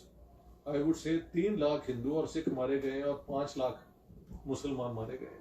मुसलमान ज्यादा क्यों मारे गए हैं? हालांकि इधर से शुरू हुआ था, क्योंकि पंजाब के जो डिस्ट्रिक्ट थे जहाँ पे अंग्रेजों की हुकूमत थी, वहाँ पे डिप्टी कमिश्नर्स, पुलिस, ये सारे एक ही जगह ट्रेन थे, तो हिस्सा लेते भी होंगे लेकिन छुप छुपा के। After all communication were still going on, but as soon as you came to the princely states, Patiala और ये, वहाँ पे तो देयर वाज नो प्रेजेंस, तो वहाँ पे उन्होंने गाजर मूली की तरह तो मुसलमानों को मारा।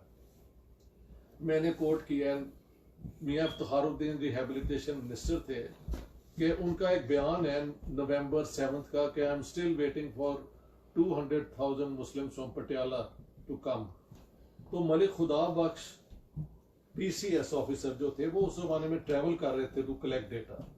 उन्होंने फिर 29 नवंबर को लिखा है कि मियां साहब can keep on waiting, those 200,000 are not coming. तो that was a real slaughter, समझ गए आप? So anyhow, that's how this partition took place, but who's responsible for it? I would say Muhammad Ali Jinnah and the Muslim League.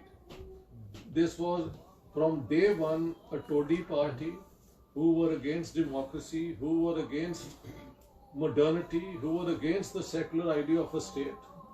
और इन्होंने हर वो जो एक difference culture के होते हैं उनको प्रॉब्लमेटाइज करके और झगड़े की बुनियाद बनाया. लेकिन sorry to interrupt, but Jinnah was the kind of a proxy of the Britishers. I'm coming to that. I'm saying, as I said, I started by making the statement of Wavell, saying कि उन्होंने कहा था कि we are here for another 30 years. So leaving India was never the British intention. But now they were forced to leave. And leaving it then was their final क्या कहते हैं discretion. Leave it divided or leave it united. Why didn't they leave it united? उसकी वजह है कि 12 मई को मैंने एक मेमोरेंडम कोट किया है ब्रिटिश मिलिट्री का लंदन से, जिसमें the 3 heads of the British armed forces, air force, navy and army, और जो बहुत बड़े सेलिब्रेटेड हीरो हैं सेकेंड वर्ल्ड वॉर के, फील्ड मार्शल मंटगोमरी, लॉर्ड, इसमें इनका एक मेमोरेंडम है कि mister Jinnah has showed an interest in joining the Commonwealth, whereas Hindustan may go its own way. Now if partition takes place, we should demand from Pakistan access to Karachi port facilities, Pakistan airfields and Muslim manpower. So they are on record. They are the ones who finally recommend the partition. So it's a twilight decision. Earlier decision है 11th May 1946 की, when Lord Auchinleck, who was the overall supreme commander of South Asia, was given the task to prepare a memorandum for or against Pakistan. तो वो भी मैंने पूरा दे दिया है. For Pakistan, against Pakistan. For Pakistan, against Pakistan. But 11th May 1946, he concludes no Pakistan. And the reason is, he said कि अगर हम एक पाकिस्तान बना लेंगे तो पूरे इंडिया को जो हमने तैयार किया है सोवियत यूनियन से रोकने के लिए, वो तो है ब्रिटिश इंडियन आर्मी, वो भी डिवाइड होगी. So a divided British army, Indian army would mean a weaker India one, and एक छोटा पाकिस्तान अगर कॉमनवेल्थ की तरफ आता है तो हमारा इंटरेस्ट तो वो समुद्रों से होता हुआ मले स्टेट से न्यूजीलैंड, ऑस्ट्रेलिया तक जाता है. How can we afford to antagonize India, who may then lean towards the Soviet Union? So, 1 year, 1 day earlier, the decision of Auchinleck was no partition. But during this period, क्योंकि हाँ, जब उन्होंने ये लिखा था, तो नीचे सिग्नेचर हैं लॉर्ड वेन के, WAYNE. I do not agree. So already in the British Army there were 2 opinions. एक for partition, एक against the partition. Auchinleck in 46 was not in favor. One thing more, I have quoted Sir Francis Tucker, Lieutenant General, who was head of the Eastern Command. 4 commands होती थी, Eastern Calcutta based, Northern Rawalpindi, Central Delhi and Southern Madras. ये 4 होती थी. तो उनकी किताब है While Memory Serves, volume 1 में मैंने कोट किया है कि we need to create an Islamic arc beginning in Algeria, through Arabia Deserta, down into Persia, into northern Hindustan, a Muslim state armed with Islamic ideology and British science, to prevent the Soviet army, Soviet forces moving towards South Asia. So already within the British army, this was reassessed. And they concluded partition India is in their interest. तो आपके बड़े सवाल का तो जवाब मैंने दे दिया. हाँ ठीक है ना. अगला सवाल क्या था? दो और बातें भी थी. हाँ जी. ये था कि where do you see Pakistan in the next? No. The second one was how the oppressed nation of Pakistan below Sindhi. Yeah. हाँ जी. ये दोनों थे. ये दोनों combined थे. देखें ये स्टेट जो है जिसलिए इसको बनाया था उसका पूरा फायदा भी तो उन्होंने उठाया ना. अफगान जिहाद अगर यूनाइटेड इंडिया होता तो कभी होता, कभी नहीं होता, चाहे वो बीजेपी की हुकूमत होती या कांग्रेस की होती। कम से कम वो अपनी धरती से तो प्यार करते हैं। उन्होंने अपने आप को बेचा तो नहीं ना मार्केट के अंदर। तो ये अफगान जिहाद तो कभी सुने इस्लामिक जिहाद क्रिश्चियन फोर्सेस दे पैसे नाल ते गाइडेंस नाल हो रहा है दुनिया कभी, यानी it's a contradiction of terms of magnitude के महल prophet Muhammad would be shock to realise के मेरे बंदे कर देंगे ही रहेंगे। इट्स अनबिलीवेबल कि ये अफगान जिहाद CIA की मदद से करवाते रहे हैं। लेकिन जिसलिए उन्होंने पाकिस्तान बनाया था सर, वो उन्होंने पूरा कर लिया है। अफगानिस्तान को उन्होंने, सोवियत यूनियन को उन्होंने डिस्ट्रॉय कर दिया।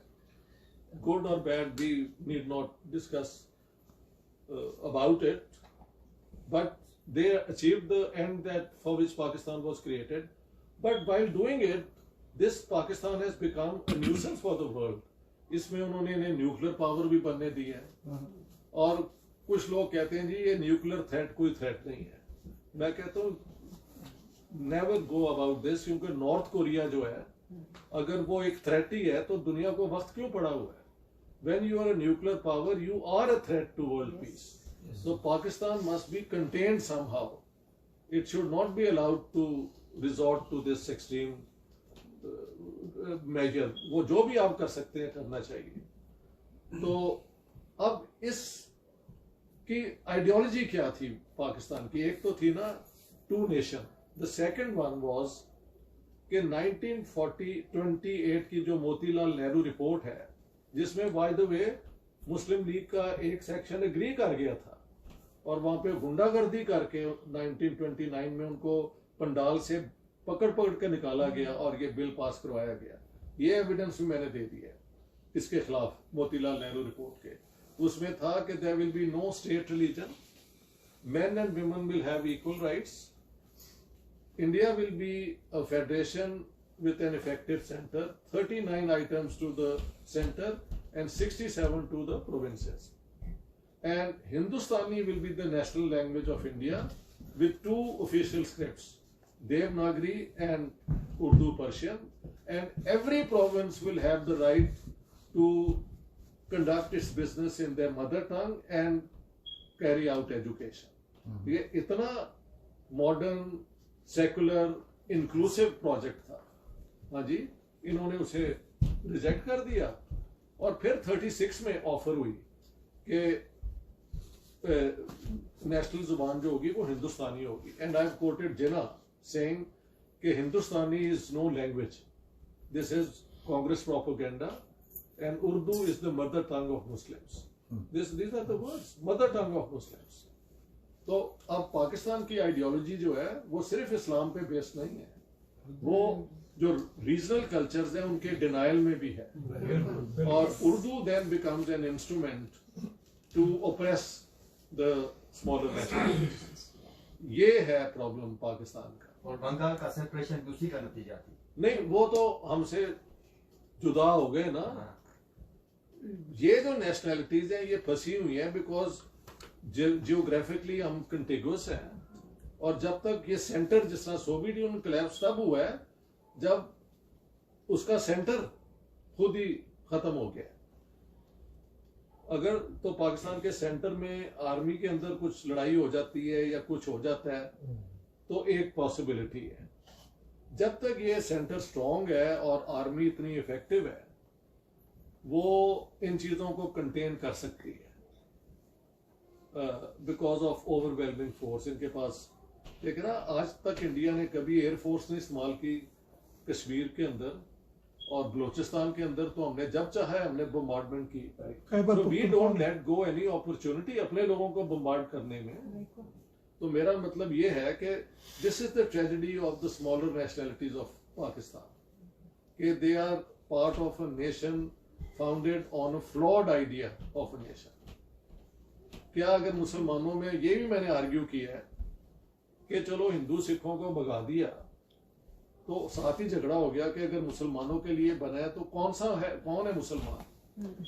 तो वहां पे ऑफ कोर्स सुन्नी शिया झगड़ा भी नो टू वेल, मेहल कलमा भी एक शायद है या नहीं है, और कम से कम अजान तो मुख्तलिफ देते हैं ना, और एक तरह से वो नमाज पढ़ते हैं, दूसरे तरीके से वो पढ़ते हैं, कोई रफ़ा दरैन में पढ़ा होता है। तो हर मौके पे तो ये लड़ते हैं, और मुहर्रम के पर अब फौज के जरिए वो पूरा होता है। तो इन्होंने इस्लाम की बुनियाद पे कौन सी ब्रदरहुड बनाई है, और ब्रदरहुड तो लोगों की खिदमत से भी होती है ना। आफ्टर ऑल जब इस्लाम की आर्मी जाती थी तो वो लूट मार में कोई वॉरियर्स को मिलता भी था। इस मुल्क की तो लूट मार जो है वो सिर्फ रूलिंग क्लास के पास रह जाती है, तो उनको तो मिलता भी कुछ नहीं है। तो ये state in all senses of the word is a white elephant जिसे कहते हैं। वाइट एलिफेंट का तो आप समझते हैं ना मेटाफर। ਸਰ ਤੁਸੀਂ ਨਾ ਆਇਡੈਂਟੀਟੀ ਦੇ ਤੁਹਾਡੇ ਐਡ ਕਰ ਰਹੇ ਹੋ ਉੱਤੇ ਤੁਸੀਂ ਲਿਖਿਆ ਹੈ ਕਿ ਜਿਹੜੀ ਆਇਡੈਂਟੀਟੀ ਹੈ ਨਾ ਉਹ ਫਲੂਇਡ ਹੈ। ਕੀ ਹੈ? ਫਲੂਇਡ ਹੈ। अब पता नहीं फ्लूइड भी कहनी को है, और वो इस तरह ਤੁਸੀਂ ਕਿਹਾ ਕਿ ਉਹ ਸਿਚੁਏਸ਼ਨ ਔਰ ਆਪਣੇ ਇੰਟਰਸਟ ਦੇ ਨਾਲ ਉਹ ਚੇਂਜ ਹੁੰਦੀ ਰਹਿੰਦੀ ਹੈ। ਬਿਲਕੁਲ ਸਹੀ ਹੈ, ਬਿਲਕੁਲ ਸਹੀ ਹੈ। ਇਹ ਗੱਲ ਜਿਹੜੀ ਪਾਕਿਸਤਾਨ ਦੇ ਬਾਅਦ ਦੀ ਗੱਲ ਹੈ ਉਹ ਉੱਥੇ ਮਤਲਬ ਜਦੋਂ ਹਿੰਦੂ ਸਿੱਖ ਚਲੇ ਗਏ ਤੇ ਜਿਹੜੀ ਹੈ ਨਾ ਕਿ if you are note one of us then you are against us, ਤੇ ਜ਼ਾਹਿਰ ਹੈ ਸੁन्नी शिया do not agree on anything after the prophet। ਹਾਂਜੀ, ਤੇ ਉਸੇ ਦਾ ਝਗੜਾ ਨਹੀਂ ਹੋ ਸਕਦਾ, ਔਰ ਹੋਇਆ ਵੀ ਹੈ। 90s ਕਿੰਨੀ ਟੈਰਰਿਜ਼ਮ ਹੋਈ ਹੈ, ਸਹੀ, ਔਰ ਹਜ਼ਾਰਿਆਂ ਨਾਲ ਹਲੇ ਤੱਕ ਲੱਭ ਕੇ ਉਹਨਾਂ ਨੂੰ ਮਾਰਦੇ ਫਿਰਦੇ ਨੇ। ਹਾਂਜੀ, ਤੇ ਉੱਥੇ ਈਰਾਨ ਦੇ ਵਿੱਚ ਤੁਸੀਂ ਦੇਖੋ ਸੁन्नी ਸਾਹ ਨਹੀਂ ਲੈ ਸਕਦੇ। ਇਹ ਹਰ ਜਗ੍ਹਾ ਤੇ ਇਹਨਾਂ ਦੇ ਵਿੱਚ ਉਹੀ ਬਰਬਰੀਅਤ ਹੈ। ਕਰਬਲਾ ਵੀ ਹੋਇਆ ਤੇ हजरत उस्मान का भी कत्ल बेदर्दी नाल होया, हजरत अली का भी होया, और फिर सारे खलीफे और ये जो सहाबी जो है वो जंगों के अंदर ही मारे गए हैं। तो वो कौन सा मॉडल है फॉलो करने वाला? इस सारी सोच से कब हम निकलेंगे और मॉडर्न दुनिया का हिस्सा बनेंगे, ये एक बहुत बड़ा सवाल है। उसी में सवाल का भी जवाब निकलता है। सर अहमदियत दा की किरदार रहा? तो मैं ਉਹਦਾ एहसास तो नहीं लिया क्योंकि मेरे वालिद साहब मजलिस आ रहे सन, ਤੇ ਉਹ ਮੈਂ ਖੁਦ ਐਲਾਨ ਕੀਤਾ ਹੋਇਆ ਹਰ ਜਗ੍ਹਾ ਉਹਨਾਂ ਕੋਲ ਹੋਰ ਕੋਈ ਗੱਲ ਨਹੀਂ ਹੁੰਦੀ। ਉਹ ਕਹਿੰਦੇ ਨੇ ਸਾਡੇ ਖਿਲਾਫ ਹੈ ਕਿਉਂਕਿ ਇਹਦਾ ਵਾਲਿਦ ਜਿਹੜਾ ਸੀ ਮਜਲਿਸ ਆ ਰਿਹਾ ਸੀ। ਮੈਂ ਕਿਹਾ ਤਾਂ ਮੈਂ ਕੀ ਹੱਲ ਕਰਾਂ यार। बट आई हैव शोन के ये मसलन अहमदियों का आप देखें, मैं कोई मौदूदी का सपोर्टर नहीं हूँ, लेकिन फरवरी 1953 में जब अभी ये फिसाद शुरू नहीं थे हुए, तो मौलाना मौदूदी ने ख्वाजा कमालुद्दीन जो थे लाहौरी पार्टी अहमदियों के, उनके जरिए पैगाम भेजा इनको बशीरुद्दीन महमूद को कि आप हमारी 3 कंडीशन मान लें तो हम आपको भी मुसलमान मान लेते हैं। पहली कंडीशन थी कि जो मुसलमान मिर्जा साहब को नबी नहीं मानते वो भी मुसलमान है। दूसरा कि अगर कोई मुसलमान मर जाए तो आप उसके जनाजे में शरीक होने के लिए अपने मेंबर्स को इजाज़त दे दें। और तीसरा था कि मुसलमानों में और अहमदियों में शादी की भी आप इजाज़त दे दें। And Mirza Bashiruddin Mahmood is on record rejecting all that. उसके बाद ये फिसाद शुरू हुए, और मिर्ज़ा साहब बशीरुद्दीन महमूद ने 1952 में तकरीर है कि the Ahmadis should go and settle in Balochistan and use it as a launching pad for the conversion of all Pakistan to Ahmadiyya। ये सारा इन्होंने किया है। आपकी जो इसी का हवाला 1924 में उनकी किताब में ये चीज दर्ज है कि आपने तीनों शराइत बताई हैं, उनके मुताबिक वो निकाल चुके हैं तमाम दूसरे मुस्लिम फिरकों को। वही मैं इस पे ज्यादा जोर इसलिए नहीं दे रहा कि वो लगता है कि शायद अब मुझे कह के उन्होंने थोड़ा सा प्रवोक भी तो कर दिया।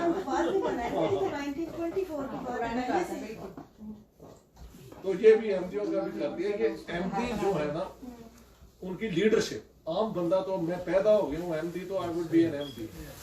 99% तो दुनिया ऐसे ही है, लेकिन उनकी लीडरशिप इतनी बदमाश है कि उन्होंने अपने इंटरेस्ट को रखने के लिए अपने लोगों को एक्सपोज कर दिया है पाकिस्तान। उनके लिए इट डजंट मैटर कि उनके साथ क्या होता है, लेकिन वो इतने फनेटिक है। आई टेल यू, उनका नेटवर्क ऐसा जबरदस्त है कि यहाँ आप एक बात करें, विद इन 10 मिनट्स ईमेल आनी शुरू हो जाएंगी, यू नो, अटैकिंग यू। अब क्या किया जाए? ये हमारे पास जिंदा मिसाल ये बैठी है। कौन है एमडी या तुसी? एक्स है। अच्छा चीज हुई पर एमडी होंदे सी होने नहीं आए सी। लेकिन मैं गल गलत ही ना की थी, गल तो कुछ गलत की थी। मुझे कह रहे हैं नहीं कोई बात नहीं गलत की, बल्कि आपने थोड़ी की है, जोड़ी की है। सो चले ठीक है, ये भी क्लियर हो गया। तो oppressed nationalities can only become full-fledged members of a nation जो होगी secular, जो इस धरती के लोगों को उनके मजहब और इसके अलावा एक्सेप्ट करेगी कि क्योंकि वो रहते यहाँ हैं। तो irrespective of what they believe, आप एक चीज कर दें, जिस तरह इजराइल भी आफ्टर ऑल Jewish state है ना, अच्छा रिलीजियस स्टेट जो भी होगी वो ऑप्रेस जरूर करेगी। उनकी law of return privileges a Jew to come and settle any time, लेकिन वहां से जो उन्होंने अरब भगाए हैं वो वापस हमने घर नहीं आ सकते हैं। तो religious state can never be a democratic state of any sort, चाहे वो इजराइल हो। I call it as an ethnocracy. It's a democracy for Jews. It's not a democracy for non-Jews. But we want a democracy which is irrespective of faith, race, religion, caste, whatever. And I think it's possible. It is possible. It is. It is there. बिल्कुल यहाँ पे है, बिल्कुल यहाँ पे है। और माफ करना, मैं इंडिया होके आया हूँ, अब तो वहाँ पे ये हिंदू राइट विंग भी रिएक्ट कर रहा है ये वो, लेकिन हिंदुओं के अंदर यार बहुत एक वो है, टॉलरेंस है। वो रसूल अल्लाह को भी अवतार मानने को तैयार थे, ये मजाक के अलावा बात है। हुसैनी ब्राह्मण होते थे पंजाब के अंदर, जो हुसैन से इम्प्रोस होके तो वो रहे वो शिया नहीं हिंदू, मगर वो ये मुहर्रम की ये सुनील दत्त है, ये वो सारे में वो सब जो है वो कल्चर से ही तो चलते आए हैं। मुहर्रम में सारा वो निकालते हैं। साउथ इंडिया में मैं गया चेन्नई में कॉन्फ्रेंस में, तो वहाँ पे जो मेरी आदत है जहाँ मैं जाऊँ, फॉरगिव मी, मैं लव लेना पंजाबी। मैं कहा यार कोई है इसको दे लाहौर लूट दे पंजाबी शाम को मीटिंग होए, उन्होंने हैन सब उत्थे बुला लिया मैंने। अच्छा उत्थे गपशप होती रही, खाना शाना। एक ने कहा सर मैं तुहानू अपने गुरु को लैके जाना है। मैं कहा चलो चल जाए। जो असीं गए थे वो सिंधी सन उन्होंने गुरु, बट एज यू एंटर ते वो पूरा शजरा उन्होंने पीरां दा अपना दिता सी। At the top was Sheikh Abdul Qadir Jilani Ghausul Azam. So for a Hindu to accept a Muslim holy man is no problem. It's only we have a problem with anyone who's not kalma go. और kalma go दी भी उन conditions हैं। That's the problem. और हमारे सिंध में आप देखो ये हार्मनी है। वहाँ पर तो जो हिंदू है ना, उनमें वहाँ पर तो जो मजलिस पढ़ते हैं ना, एक तो ऐसा बंदा था वो लाहौर तक वहाँ पर वो मजलिस से पढ़ते जाता था। और अभी भी वो मजलिस से पढ़ा करे लेकिन तबर्रा ना कहा करे। वो दे फैसला। अब वो हार्मनी खत्म हो गई, मियां मिट्टू जैसे लोग जो हैं। हाँ बड़ी। लेकिन ये जो आपने फरमाया ना सर हिंदुओं के उसमें, यहाँ मेरे पास 4 साल पहले सिंध से कोई लोक फनकार आए थे। अच्छा। तो उनको मैं छोड़ने के लिए एयरपोर्ट जा रहा था, तो मैंने किसी दोस्त को कहा था कि यार ये मंदिर यहाँ टोरंटो में सिंधी मंदिर है। अच्छा। इंडियन सिंधी जो है ना उनका नाम है उसका सिंधी मंदिर। तो मैंने उसको कहा था कि यार वहाँ कोई प्रोग्राम हो तो हमें जरूर बुलाना, मैं हम के साथ जो है सिंधियों के साथ राब्ता करना चाहते। तो उसने कहा यार आज यहाँ वहाँ प्रोग्राम है तो आप आ जाए। मैं ड्राइव कर रहा था एयरपोर्ट उनको छोड़ने के लिए, तो रूही को अच्छा मैंने कहा यार आज तो मैं इनको लेके जा रहा हूँ, तो टाइम वो वैसा ही नहीं हुआ। खैर उसके बाद थोड़ी देर मुझे ख्याल आया कि यार ये फनकार है और सिंध से आए हैं, तो वो सिंधी कलाम सुनेंगे तो बड़ा खुश होंगे। मैंने रूही को कहा कॉल मिलाओ उसको दोस्त को। मैंने कहा यार ये दोस्त आए हुए हैं, ये कलाकार है वहाँ से। तो मुझे मैं एक दफा पहले आया था मंदिर में, तो वहाँ वो गाना वाना भी गाते हैं, हमें तो पता ही नहीं है कि यार गाना भी गाते हैं। तो मैंने कहा यार ये इनको ले, कहते यार टाइम नहीं है पूछना पड़ेगा। मैंने कहा चलो आप पूछ लो। खैर उसने कहा हाँ आ जाए। हम चले गए वहाँ, तो उन्होंने कहा जी वो बड़े खुश हुए कि जी वो भी सिंध से आए हैं और वो कलाम। अब वो उसने एक शाह अब्दुल लतीफ भिटाई का कलाम गाया, मंदिर में बैठे मुखिया सारी जनाब उनके वो, तो उसमें एक वो पेरे पवन दी शान चौंदी शान रही मुझे रात में, उसमें आखिरी मिसरे में है कि रोजे पाक रसूल दी चाट चौबंदी। तो वो सारे हिंदू जनाब उस पे वो मंदिर में जो रोजे के रसूल की उस पे वो खुश हो रहे हैं, तालियां बजा रहे हैं, झूमर जो है ना वो। तो मैं ना परेशान हो गया, ये कोई मस्जिद में ऐसा हो सकता है कि मंदिर का नाम भी ले ले? लेकिन मेरा ख्याल है ये पॉलिटिज्म और मोनोइज्म का हाँ ये प्रॉब्लम है कि इब्राहिमिक रिलीजन का कोई ये प्रॉब्लम है। वो हमें तो जहीर काश्मीरी ने समझा दी हुई है बात कि आसमानों में अंधेरों के सिवा कुछ भी नहीं, आसमानों में अंधेरों के सिवा कुछ भी नहीं, आसमानों से उतरती है ना नबूवत ना किताब।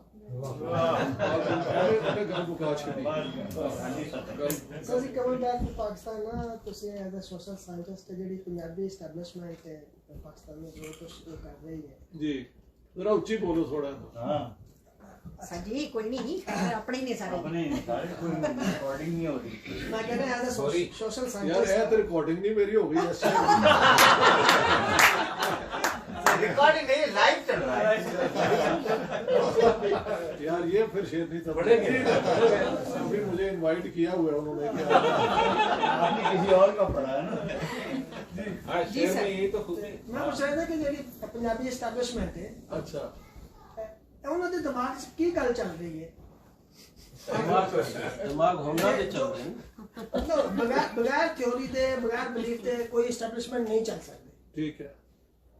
ਤੇ ਉਹ ਆਪਣੇ ਉਹਨਾਂ ਦੇ ਪਰਸਨਲ ਇੰਟਰਸਟ ਜਿਹੜੇ ਨੇ ਉਹਨਾਂ ਨੂੰ ਪ੍ਰੋਟੈਕਟ ਕਰਨ ਵਾਸਤੇ ਵੀ जी ਜੋ ਕੁਝ ਉਹ ਕਰ ਰਹੇ ਨੇ जी ਉਹਦੇ ਪਿੱਛੇ ਮਤਲਬ ਹੈ ਕਿ ਉਹ ਡਰਾਈਵਿੰਗ ਫੋਰਸ ਹੈ ਕੀ? जमीन पुठे कामा दी रीजन पूछना चाह रहे हाँ हैं। जी हाँ जी हाँ जी। मैनू लगता है कई दफा इंडिविजुअल्स दे विच भी एक कैपेसिटी जिहड़ी होंदी है ना to reason for yourself among different options, you find them not being able to make it and they commit blunder after blunder after blunder। क्या यह नहीं हो सकता कि पूरी स्टेट की सोच भी इस तरह ही, क्योंकि जिस प्रिजम्पशन ते उन्होंने मुल्क बनाया है वो तो है कि हिंदू दुश्मनी और इंडिया दुश्मनी, हुण उस तो अपने आप नूं किस तरह एक्सट्रीकेट करन और still feel that they are all right is the big problem. मेरे ख्याल नाल I think we all agree कि 76 years is long enough to believe कि पाकिस्तान कायम है, लोग दफ्तर जाते ने, कॉलेज जाते ने, पढ़ाते ने, रूटीन जिंदगी दी चल रही है, इट्स अ नॉर्मल स्टेट जे चलाना चाहन। लेकिन जे तुसी गज़वे हिंद दे उत्ते लोकां नूं तैयार करदे रहो और अपने निसाब दे विच, हुण देखो ना कुरान शरीफ दी इन्हां ने वो होर वारता है अपना कि 12 जमात तक साइंस पढ़ो, तुसी कुछ भी पढ़ो, वो एक इम्तिहान तुहानूं करना पेगा। उहदे नाल की होएगा कि nobody is interested in those things जिन्हें साइंटिस्ट बनना है, वो उन्होंने क्रैम कर लेंगे और वो एक तरह का इम्तिहाज पास करने की एक रट्टाबाजी का सिलसिला बन जाएगा।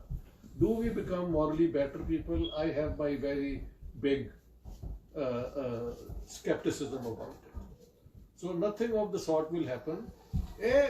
They can't think detached from the fact ਜਿਹੜਾ शफकत महमूद है ਜਿਹੜਾ ਸਾਡਾ एजुकेशन मिनिस्टर है, मेरा बेली है बड़ा पुराना और दसिक जमाने मार्क्सिस्ट होने सा माओइस्ट होंदा सी और सारा कुछ होंदा सी। ही इज द वन जिन्हें सारा निसाब बनाया। ਉਹਨੂੰ ਅਸੀਂ ਪੁੱਛਿਆ ਵੀ ਤੇ ਉਹਨੇ ਕਿਹਾ ਯਾਰ ਹੈ ਤੇ ਅਸੀਂ ਫਿਰ ਮੁਸਲਮਾਨ ਆ, ਉਹਦੇ ਕੋਲ ਹੋਰ ਕੋਈ ਆਰਗੂਮੈਂਟ ਨਹੀਂ ਸੀ। But they had a choice ਕਿ ਤੁਸੀਂ ਐਜੂਕੇਸ਼ਨ ਨੂੰ ਤੁਸੀਂ ਪੜਾਉਣਾ ਚਾਹੁੰਦੇ ਹੋ ਲੋਕਾਂ ਨੂੰ ਮਾਡਰਨ ਇਹ ਉਹ ਕਰ ਲਓ। Why bring all this Islamic indoctrination? I think they feel that this is a defeated culture. To accept it is very difficult. If you believe on cognitive dissonance. Cognitive dissonance is that the real situation is so bad that if you accept it, you are bound to have a nervous breakdown. So you just imagine that that is not real. And you start fantasizing about Hazrat Umar te kadi Hazrat Ali, and you keep on और करदे भी आए ने हर बयान दे विच उन्हां दा जिक्र असीं देखिया, मस्जिदां च भी ओहदा हुंदा है और इन्हां दे बयानां च भी हुंदा है। What will induce them to get out of it? I don't know. I think the Germans had to be defeated militarily, the Japanese had to be defeated militarily to grow out of that self-fixation. The only problem is, can anybody defeat the Pakistan army which is armed with nuclear weapons? Maybe the Americans can do it. But do they want to do it? No. I think they use Islam and Muslims whenever they want. India can't do it. ਭਾਵੇਂ ਉਹ ਜਦੀ development ਕਰ ਰਹੇ ਨੇ, ਇਹ ਜਿਹੜੀ ਹੈ ਨਾ ਨਿਊਕਲੀਅਰ ਵੈਪਨ ਇੱਕ ਦਫਾ ਆ ਜਾਏ ਤੇ ਤੁਹਾਨੂੰ ਬਲੈਕਮੇਲ ਤੁਸੀਂ ਸਭ ਨੂੰ, Pakistan is a blackmailing state, it blackmails people all the time, ਕਦੀ ਮਜ਼ਹਬ ਦੇ ਨਾਂ ਤੇ ਕਦੀ ਨੈਸ਼ਨਲਿਜ਼ਮ ਦੇ ਨਾਂ ਤੇ। ਤੇ ਫਿਰ ਉੱਥੇ ਕੀ ਰੌਂਗ ਹੋ ਗਿਆ ਸੀ ਜਦੋਂ ਆਪਣਾ ਡਿਫੀਟ ਹੋਇਆ ਸਨ ਬੰਗਲਾਦੇਸ਼ ਵਿੱਚ? ਹਾਂਜੀ, ਚੰਗੇ ਭਲੇ ਥੱਲੇ ਲੱਗੇ ਸਨ, ਉਸ ਟਾਈਮ ਕੀ ਗਲਤ ਹੋ ਗਿਆ? ਉਸ ਵੇਲੇ ਕਿਹੜਾ ਉਹ ਗਲਤ ਹੋ ਗਿਆ? ਦੇਖੋ ਜੀ, ਭੁੱਟੋ ਸਾਹਿਬ ਕੋਲ ਇੱਕ ਚਾਂਸ ਤੇ ਸੀ ਕਿ ਕਨਸਟੀਟਿਊਸ਼ਨ ਸਾਰਿਆਂ ਨੇ ਮੰਨ ਲਈ ਸੀ ਔਰ ਉਹਦੇ ਚ ਫੈਡਰੇਸ਼ਨ ਹੀ ਹੋਣੀ ਸੀ। ਇਹਨਾਂ ਨੇ ਪੰਗਾ ਲੈ ਲਿਆ ਉਧਰ ਨੈਬ ਦੀ ਹਕੂਮਤਾਂ ਨਾਲ, ਬਲੋਚਿਸਤਾਨ ਵਿੱਚ ਵੀ ਤੇ ਇੱਧਰ ਵੀ, ਉਹਨੂੰ ਡਿਸਮਿਸ ਕਰਤਾ ਤੇ ਹੈਦਰਾਬਾਦ ਕੰਸਪੀਰੇਸੀ ਕੇਸ ਚਲਾਇਆ। ਉਹਨੂੰ ਚਲਾਉਣ ਲਈ ਵਾਪਸ ਆਰਮੀ ਤੇ ਭੁੱਟੋ ਸਾਹਿਬ ਨੇ ਬੁਲਾਈ ਹੈ ਨਾ, ਜਿਹੜੀ ਕਿ ਜਾਈ Balochistan. So the only man of any intelligence, any international learning, ਤੇ ਉਹ ਭੁੱਟੋ ਸਾਹਿਬ ਹੀ ਸਨ। He couldn't handle it। ਔਰ ਫੈਡਰਲ ਸਿਕਿਉਰਿਟੀ ਫੋਰਸ ਜਿਹੜੀ ਇਹਨਾਂ ਨੇ ਬਣਾਈ ਸੀ, ਉਹਨਾਂ ਨੇ ਜੇਲ੍ਹ ਨੂੰ ਜਾ ਕੇ ਕੁੱਟਿਆ ਤੇ ਇਹ ਉਹ ਗੁੰਡਾਗਰਦੀ ਕਰਦੇ ਰਹੇ ਨੇ। So Bhutto Sahib could not, he did not. What do you mean by could like, not? Because could not, because of the circumstances, or he intentionally he did not do it for his own kind of a benefit. Intentionally he took a position which facilitated the breakup of Pakistan. So about that I'm very sure. I think he realized that as long as there is a East Pakistan with a majority, his chances of becoming Prime Minister are none. So a broken up Pakistan is the only way forward. उसके बाद अब जब ये military action जो है, after all prime minister तो वही थे ना और प्रेसिडेंट थे एक्चुअली ओरिजिनली, तो इन्होंने उनको भेजा है वहां पे, ना भेजते। बलोचों के साथ जो झगड़ा डाला और वली खान की हुकूमत इन्होंने, मैं उस जमाने में मजदूर किसान पार्टी में था और अफजल बंगश और major Ishaq, Afzal Bangash was wanted by the government और वो हम उस जमाने में मैं लेक्चर था जी गवर्नमेंट कॉलेज ਤੇ ਅਸੀਂ 4-5 ਮੁੰਡਿਆਂ ਨੇ ਉਹ ਇੱਕ ਘਰ ਕਿਰਾਏ ਤੇ ਦਿੱਤਾ ਹੋਇਆ ਸੀ। ਇਹ ਕੋਈ 2-3 ਮਹੀਨੇ ਅਫਜ਼ਲ ਬੰਗਸ਼ ਅੰਡਰਗਰਾਉਂਡ ਸਾਡੇ ਕੋਲ ਮੇਰੇ ਕੋਲ ਹੀ ਰਹੇ ਨੇ ਤੇ ਉਦੋਂ ਇਹ ਜਾ ਕੇ ਭੁੱਟੋ ਨੂੰ ਮਿਲਦੇ ਸਨ। ਐਂਡ ਭੁੱਟੋ ਨੇ ਕਿਹਾ ਉਹਨੂੰ ਕਿ ਇਹ ਬਤਾਓ ਕੋਆਪਰੇਟ करना चाहते हो या लड़ाई करना चाहते हो? तो मेजर साहब ने खुद दसिया कि हमने कहा जी हम आपके साथ क्या लड़ सकते हैं। And he gave them a free hand कि वो हश्तनगर आम स्ट्रगल करन, ये है वो है। बट जदों भुट्टो साहब ने ढा दी उन्होंने हुकूमत और फिर हश्तनगर और ये जिन्ना भी बेचारा लेफ्ट सी उन्होंने बहुत बुरी तरह मारिया भुट्टो ने। ये सब इट्स ऑल ऑन रिकॉर्ड। ये जो जब ये 7 अफ्रीकन मुल्कों से वापस आए हैं तो आते साथ इन्होंने देखा कि यार कब्जे कुब्जे हो गए हैं, तो फिर पुलिस एक्शन हुआ और मार मार के भगा दिया। I am one of those who left at that time and I don't regret कि बैन जे रह जाता तो मैं चुक के ले जाते। आज मैं 4 किताबां लिख लिया ने। I think it was a wise decision but I am a victim of this process which started with mister Bhutto actually. मैनू याद है होया किस तरह सी। Let me give my background. I was teaching at Gordon College Rawalpindi ਤੇ Marxist circle ਹਰ weekend ਤੇ ਮੈਂ ਲੈਣਾ ਹੁੰਦਾ ਸੀ ਤੇ ਉੱਥੇ ਹੁੰਦੇ ਸਨ ਲੇਬਰ ਲੀਡਰ ਬਾਬਾ ਰਿਫਤ, पता नहीं कोई पिंडी का इत्थे है बाबा रिफत बड़ा जी, उनको उठा के ले गए शाम के वक्त मरी रोड से और उनको जब इंटेरोगेट किया तो हमारे कॉमरेड थे जहीर रिजवी, वो गए मिलने। उन्होंने कहा कि वो प्रोफेसर इश्तियाक को कहो कि he should leave रावलपिंडी, क्योंकि बार बार पूछने सन केड़ा है जेड़ा आया है, बड़ी अंग्रेजी भी बोलता है तो मार्केटिंग भी करता है, so tell him to get out of Rawalpindi. But it was May and I could not have left my classes. वो जो गर्मी ਦੀਆਂ ਛੁੱਟੀਆਂ ਹੋਈਆਂ ਮੈਨੂੰ ਕਿਸੇ ਨੇ ਵੈਸੇ ਆ ਕੇ ਤੰਗ ਨਹੀਂ ਕੀਤਾ ਉਹਦੇ ਬਾਅਦ but I was living in a state of fright then I came to Lahore और फिर मेरा भरा बाई चांस स्वीडन तो आया था सी and that is why for no reason I left Pakistan यानी no reason मतलब I had no plans of leaving Pakistan I left at that point and then I stayed on so nationalities का issue जुबान का issue वो इस state के अपने DNA में रिजॉल्व करने का कोई तरीका नहीं है हाँ अगर ये बैठ के एक दफा सोचें कि हमें क्या क्या फायदे हैं तो मसलन मैं ये भी आर्ग्यू करता हूँ कि इनको पता है जंग तो इंडिया से हो नहीं सकती क्योंकि अगर आप लाहौर से वाकिफ हैं तो लाहौर की सबसे डेवलप्ड महंगी तरीन बेस्ट लोकेलिटी जो है वो तो है ना ये हाँ वो हर scheme 1, 2, 3 last time I was there they were into 11 and 12 and every scheme is coming closer to the Indian border. Now when you are going to fight a war, you don't bring your best localities in the reach of your enemy.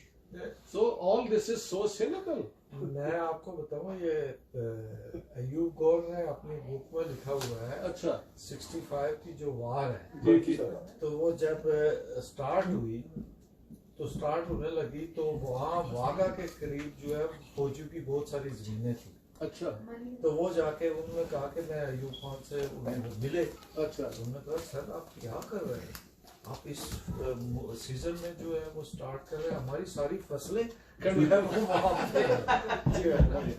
तो आप ये देख रहे हैं ना कि मतलब ये कोई सोच आज मैं कहता हूँ कि पाकिस्तान जिना बिगिनिंग जिना से लेके they have been tactical thinkers से नहीं कहना चाहिए tactical politicians there is no strategic thinking strategy का हिस्सा तो एक टैक्टिक्स होते हैं ना इनके टैक्टिक्स ही होते हैं मसलन कारगिल इन्होंने कर दिया टैक्टिकली तो एक मिलिट्री ऑपरेशन कामयाब हो गया उसके बाद अब डिप्लोमेटिकली कैसे हैंडल करना है पॉलिटिकली अपने लोगों से कैसे हैंडल करना है उसकी तैयारी कोई नहीं और मुझे जो मेरी गैरिजन स्टेट किताब में आई वॉज एम्बेरस्ड मैं इंडिया गया हुआ था और वहां पे थे एक ब्रिगेडियर नायर वो कहते हैं यार आप लोगों की समझ नहीं आती आप शुरू में तो कहते रहे कि ये तो पाकिस्तानी फोर्सेस नहीं है और जो लोग मारे जाते थे हमारे लिए प्रॉब्लम हो गया कि डेड बॉडी के साथ क्या किया जाए तो हमारी अपनी इंडियन आर्मी में कई यूनिट मुस्लिम है तो हमने वहां से मौलवी बुला के तो उनका नमाज जनाजा करवाया और फिर जब इन्होंने मान लिया फिर फुल जो है डेकोरम के साथ पाकिस्तानी झंडे के साथ वापस किया ये पहले कहते नहीं रहे और बाद में मैं एक दो को इन्होंने सितारे जूरत या वो हैदर भी दे देते वो भी उनके कहने पे उनके कहने पे जब उन्होंने रिकॉग्नाइज किया था he was a very brave person colonel वो डेड बॉडी में उन्होंने अच्छा ये वो इंडिया के कहने पे वो जी तो अब आप ऐसी स्टेट से आप मुझसे पूछते हैं कि यहाँ पे क्या होगा स्वाय के मैं टेकिंग एडवांटेज के आप मेरी इतनी देर बात सुनते रहे हैं I know as little as you do sir उनको कुछ भी पता नहीं हमें डॉक्टर साहब जब उनको कर्नल शेर खान की लाश को वो दे रहे थे पाकिस्तान को तो जो मिलिट्री अफसर था उन्होंने कहा कि देखें अगर ये हमारा बंदा होता तो हम उसको ये सितारे जरूरत देते अभी रिसेंटली खबर चली अच्छा ये रिसेंट बात है जी कारगिल के बाद अभी ये बात सामने अच्छा ये अभी भी हुआ ये तो डॉक्टर साहब ये अब क्वेश्चंस का सिलसिला शुरू करें ऑलरेडी चल रहा है सर जी मैं एक क्वेश्चन हो रहा है बाद पे तुसी अपना ना पंजाब की जेडी हिस्ट्री है जी कोई समथिंग बिफोर अपना 13th सेंचुरी तो पहला दी कोई ऐसी किताब कोई ऐसी जिदे च ना कोई डिटेल जेडी है ना जेडी भी पढ़ना ना वो दो लफ्ज़ में बता देंगे ने गल एक्चुअली है ही नहीं कोई नहीं है कोई ऐसी मेरी नजर तो नहीं गुजरी मैं भी लफ्ज़ रहा कहते ने ਇੱਥੇ ਸੀ एक रूलर सी शाही समथिंग जिन्होंने फड़ के जसपाल या कौन सी last Hindu ruler of Punjab ਜਿਹਨੂੰ ਫਿਰ ਇਹ ਗੁਲਾਮ ਬਣਾ ਕੇ ਲੈ ਗਏ ਨੇ ਤੇ ਉਹਨੇ ਮਹਿਲ ਖੁਦਕੁਸ਼ੀ ਕਰ ਲਈ ਸੀ on the way he committed suicide. He couldn't stand the humiliation. ਉਹਦੇ ਬਾਅਦ ਤੇ ਗਜ਼ਨੀ ਦਾ ਹਿੱਸਾ ਬਣ ਰਿਹਾ ਬਾਅਦ ਵਿੱਚ ਉਹ ਆਨਵਰਡ ਤੇ ਸਾਰੀਆਂ ਗੱਲਾਂ ਕਰਦੇ ਨੇ ਉਸ ਤੋਂ ਪਹਿਲਾਂ ਕੋਈ ਗੱਲ ਹੀ ਨਹੀਂ ਕਰਦਾ ਕੋਈ ਹੈ ਹੀ ਨਹੀਂ ਵੈਸੇ ਇੱਕ ਗੱਲ ਹੈ ਹਿੰਦੂਆਂ ਦੇ ਦੌਰ ਵਿੱਚ ਹਿਸਟਰੀ ਲਿਖਣ ਦਾ ਰਿਵਾਜ ਵੀ ਨਹੀਂ ਸੀ ਜੇ ਤੁਸੀਂ ਕਹੋ ਨਾ ਤੇ ਉਹ ਬੁਰਾ ਮਨਾਉਂਦੇ ਨੇ ਵੈਸੇ so they have created a whole story about a great this and a great that, but there are no written records. Writing history was not part of their way of thinking because in the Hindu scheme of things, the world is not moving eschatologically in one direction. It's going up in circles. So there is no end of time and no beginning of time. So no writing of history the way we understand now. Every problem.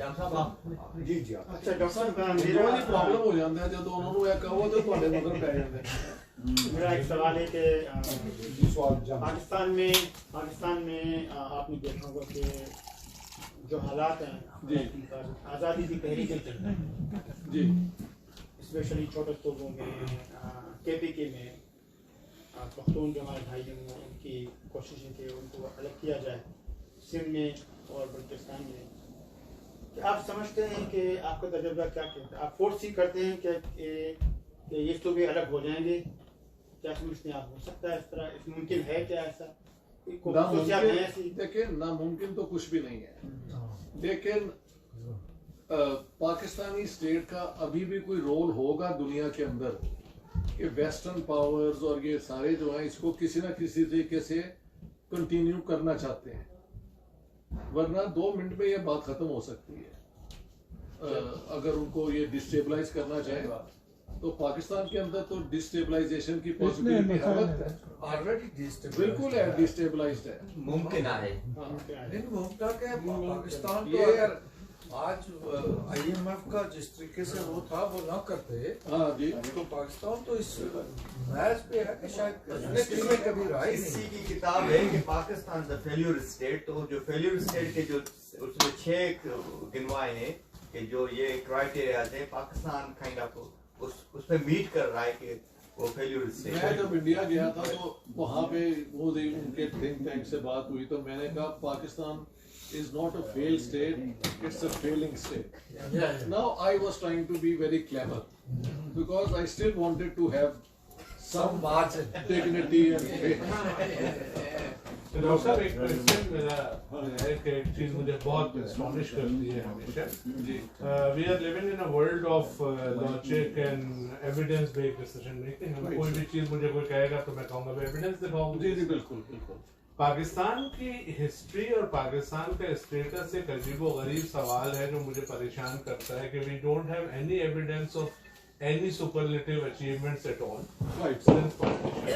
मगर हमारा ये जो एक conviction है of being a superior nation and having that false superiority complex जी ये कहीं जाके टूटेगा जहां पे हम ये कबूल करेंगे कि भाई किया कुछ भी नहीं है तुमने और तुम जो है वो एक तरफ अशरफुल मखलूकात की बुनियाद पे शोर मचाते हो जी जी और एक तरफ इस्लाम के नाम पे कायम हुए मुल्क के बाशिंदे होने की बुनियाद पे कहीं जाके आपको नजर आता है कि ये मिथ टूटेगी और ये जो 20-25 करोड़ पाकिस्तानी ये कहेंगे कि यार इंसान बनो कुछ करके दिखाओ देखें बात ये है कि इसमें तो हम सब की अब जब तक हम ऊंची बोलेंगे नहीं और बार बार कहेंगे नहीं ये आर्गुमेंट लोगों तक पहुंचनी चाहिए रिसर्च के एतबार से तो मैंने अपना काम बहुत कर दिया है सब एविडेंस इन द पब्लिक है जो इंटरेस्टिंग बात है कि पाकिस्तान में इन किताबों को बैन नहीं किया गया लेकिन शायद ये भी सोचा हो कि बैन करेंगे तो और ज्यादा लोग पढ़ेंगे मे बी लेकिन मैं 9 हफ्ते जब वहां पे था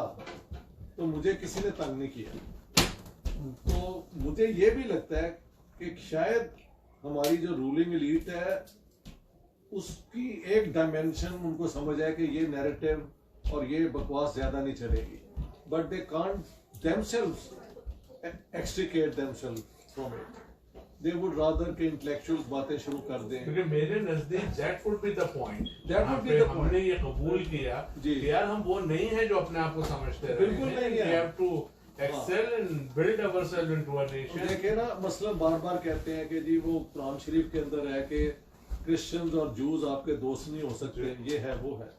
तो अभी जब ये आया था फ्लड, तो फिर क्यों से आपने एड ली? मत लेते। अब ये हम सोच रहे हैं कि for every word you think reasonably and you behave reasonably, but these people just can't think in this term. जो आप डिमांड कर रहे हैं ना, ये वो उस तरह सोचते नहीं है। मसलन और देखो जी, मुसलमाना तो बड़ा जुल्म हो रहा है इंडिया तुसी कहते हो कोई सेकुलर स्टेट है? तो मैंने कहा यार बात सुनो, अगर सेकुलर स्टेट अच्छी चीज है तो पाकिस्तान भी होनी चाहिए। तो यार है की गल कर रहे हैं, तो साडा पूरा इस्लामी निज़ाम है। What can you do with this people? मैं पढ़े लिखे लोगों की बात कर रहा हूँ, ये हम बात नहीं कर रहा। कोई आइडियोलॉजी, एक आइडियोलॉजी नहीं है वो। They keep kind of rotating, जो भी माहौल होता है ना उस हिसाब से वो। जी जी बिल्कुल। वो तो हमें कनाडा के बारे में बता रहे होते हैं कि यहाँ कितनी बेरारी है और क्या कुछ है। वो कहते हैं जी आप तो बस ऐसी बातें कहते हैं, हमारे यहाँ तो मॉडल स्टेट है इस्लाम। अच्छा, जब तक वो मजहबी है ना, आपकी रीजन को समझेंगे नहीं, बस दैट इज द पॉइंट। मसला ये है, मजहबी तो रहेंगे हमेशा, उसका क्या करेंगे? और उन्होंने ये करके दिखाया है कि अभी ये 2 जनरेशन ऐसी है, इन्होंने ऐसी जनरेशन पैदा की है कि आप जो भी बोलो ना वो बिल्कुल कुछ सोचने समझने पे तैयार नहीं है। Literally they have done their homework very well. अभी आप पाकिस्तान में जाओ ना, जो मे बी 50 इयर्स ओल्ड हूँ, मगर वहाँ के जो 50 इयर्स के है ना, वो आपकी ये जो आर्ग्यूमेंट है ना, वो आप 100 बातें आप तो देखें मुल्क से बाहर रहते हैं तो पहला डिस्क्वालीफायर तो आपका ये है। आपको आगे में यहाँ से बिल्कुल सही है ना। हम तो पाकिस्तान में रहते हैं, तो हम तो इस्लामी मुल्क के बाशिंदे हैं, और आपको तो वैसे ही पाकिस्तान से हमदर्दी नहीं है क्योंकि आप तो छोड़ के बाहर गए। ये तो एक सर्कुलर रीजनिंग है ना हमारी। अभी उनको बोले ना कि सऊदी अरब में क्या हो रहा है, तो वो कह रहे हैं सऊदी अरब को छोड़े, वो इस्लाम नहीं है, हम इस्लाम खराब हो गए। अच्छा सर, खाना तैयार है और अब ये तो ਜਿਹੜੀ डिस्कशन होती है कि मैं खाना चाहता अपना स्टार्ट साहब करूं। स्टेट ह्यूमन दी ना स्टेट ऑफ माइंड ਜਿਹੜੀ ਹੈ ਨਾ ਉਹ 2 ਡਾਈਮੈਂਸ਼ਨ ਹੋ ਸਕਦੀ ਹੈ। ਇੱਕ ਵਕਤ ਇੱਕ ਸਾਈਡ ਨੂੰ ਇੱਕ ਸਾਈਡ ਦੇਖ ਰਿਹਾ ਹੁੰਦਾ ਹੈ ਕਿ ਅਸੀਂ ਸੈਕੂਲਰ ਗਵਰਨਮੈਂਟ ਚਾਹੁੰਦੇ ਹਾਂ ਜਾਂ ਲੇਕਿਨ ਆਪਣੇ ਪਾਕਿਸਤਾਨ ਵਿੱਚ ਅਸੀਂ ਚਾਹੁੰਦੇ ਹਾਂ ਇਸਲਾਮਿਕ ਨਾ, जैसे हमारी वॉर्स हैं। ਤੇ ਇਹ ਜਿਹੜੀ ਸਟੇਟ ਆਫ ਮਾਈंड ਹੈ, ਇਹਨੂੰ ਮਤਲਬ ਹੈ ਕਿ ਉਸ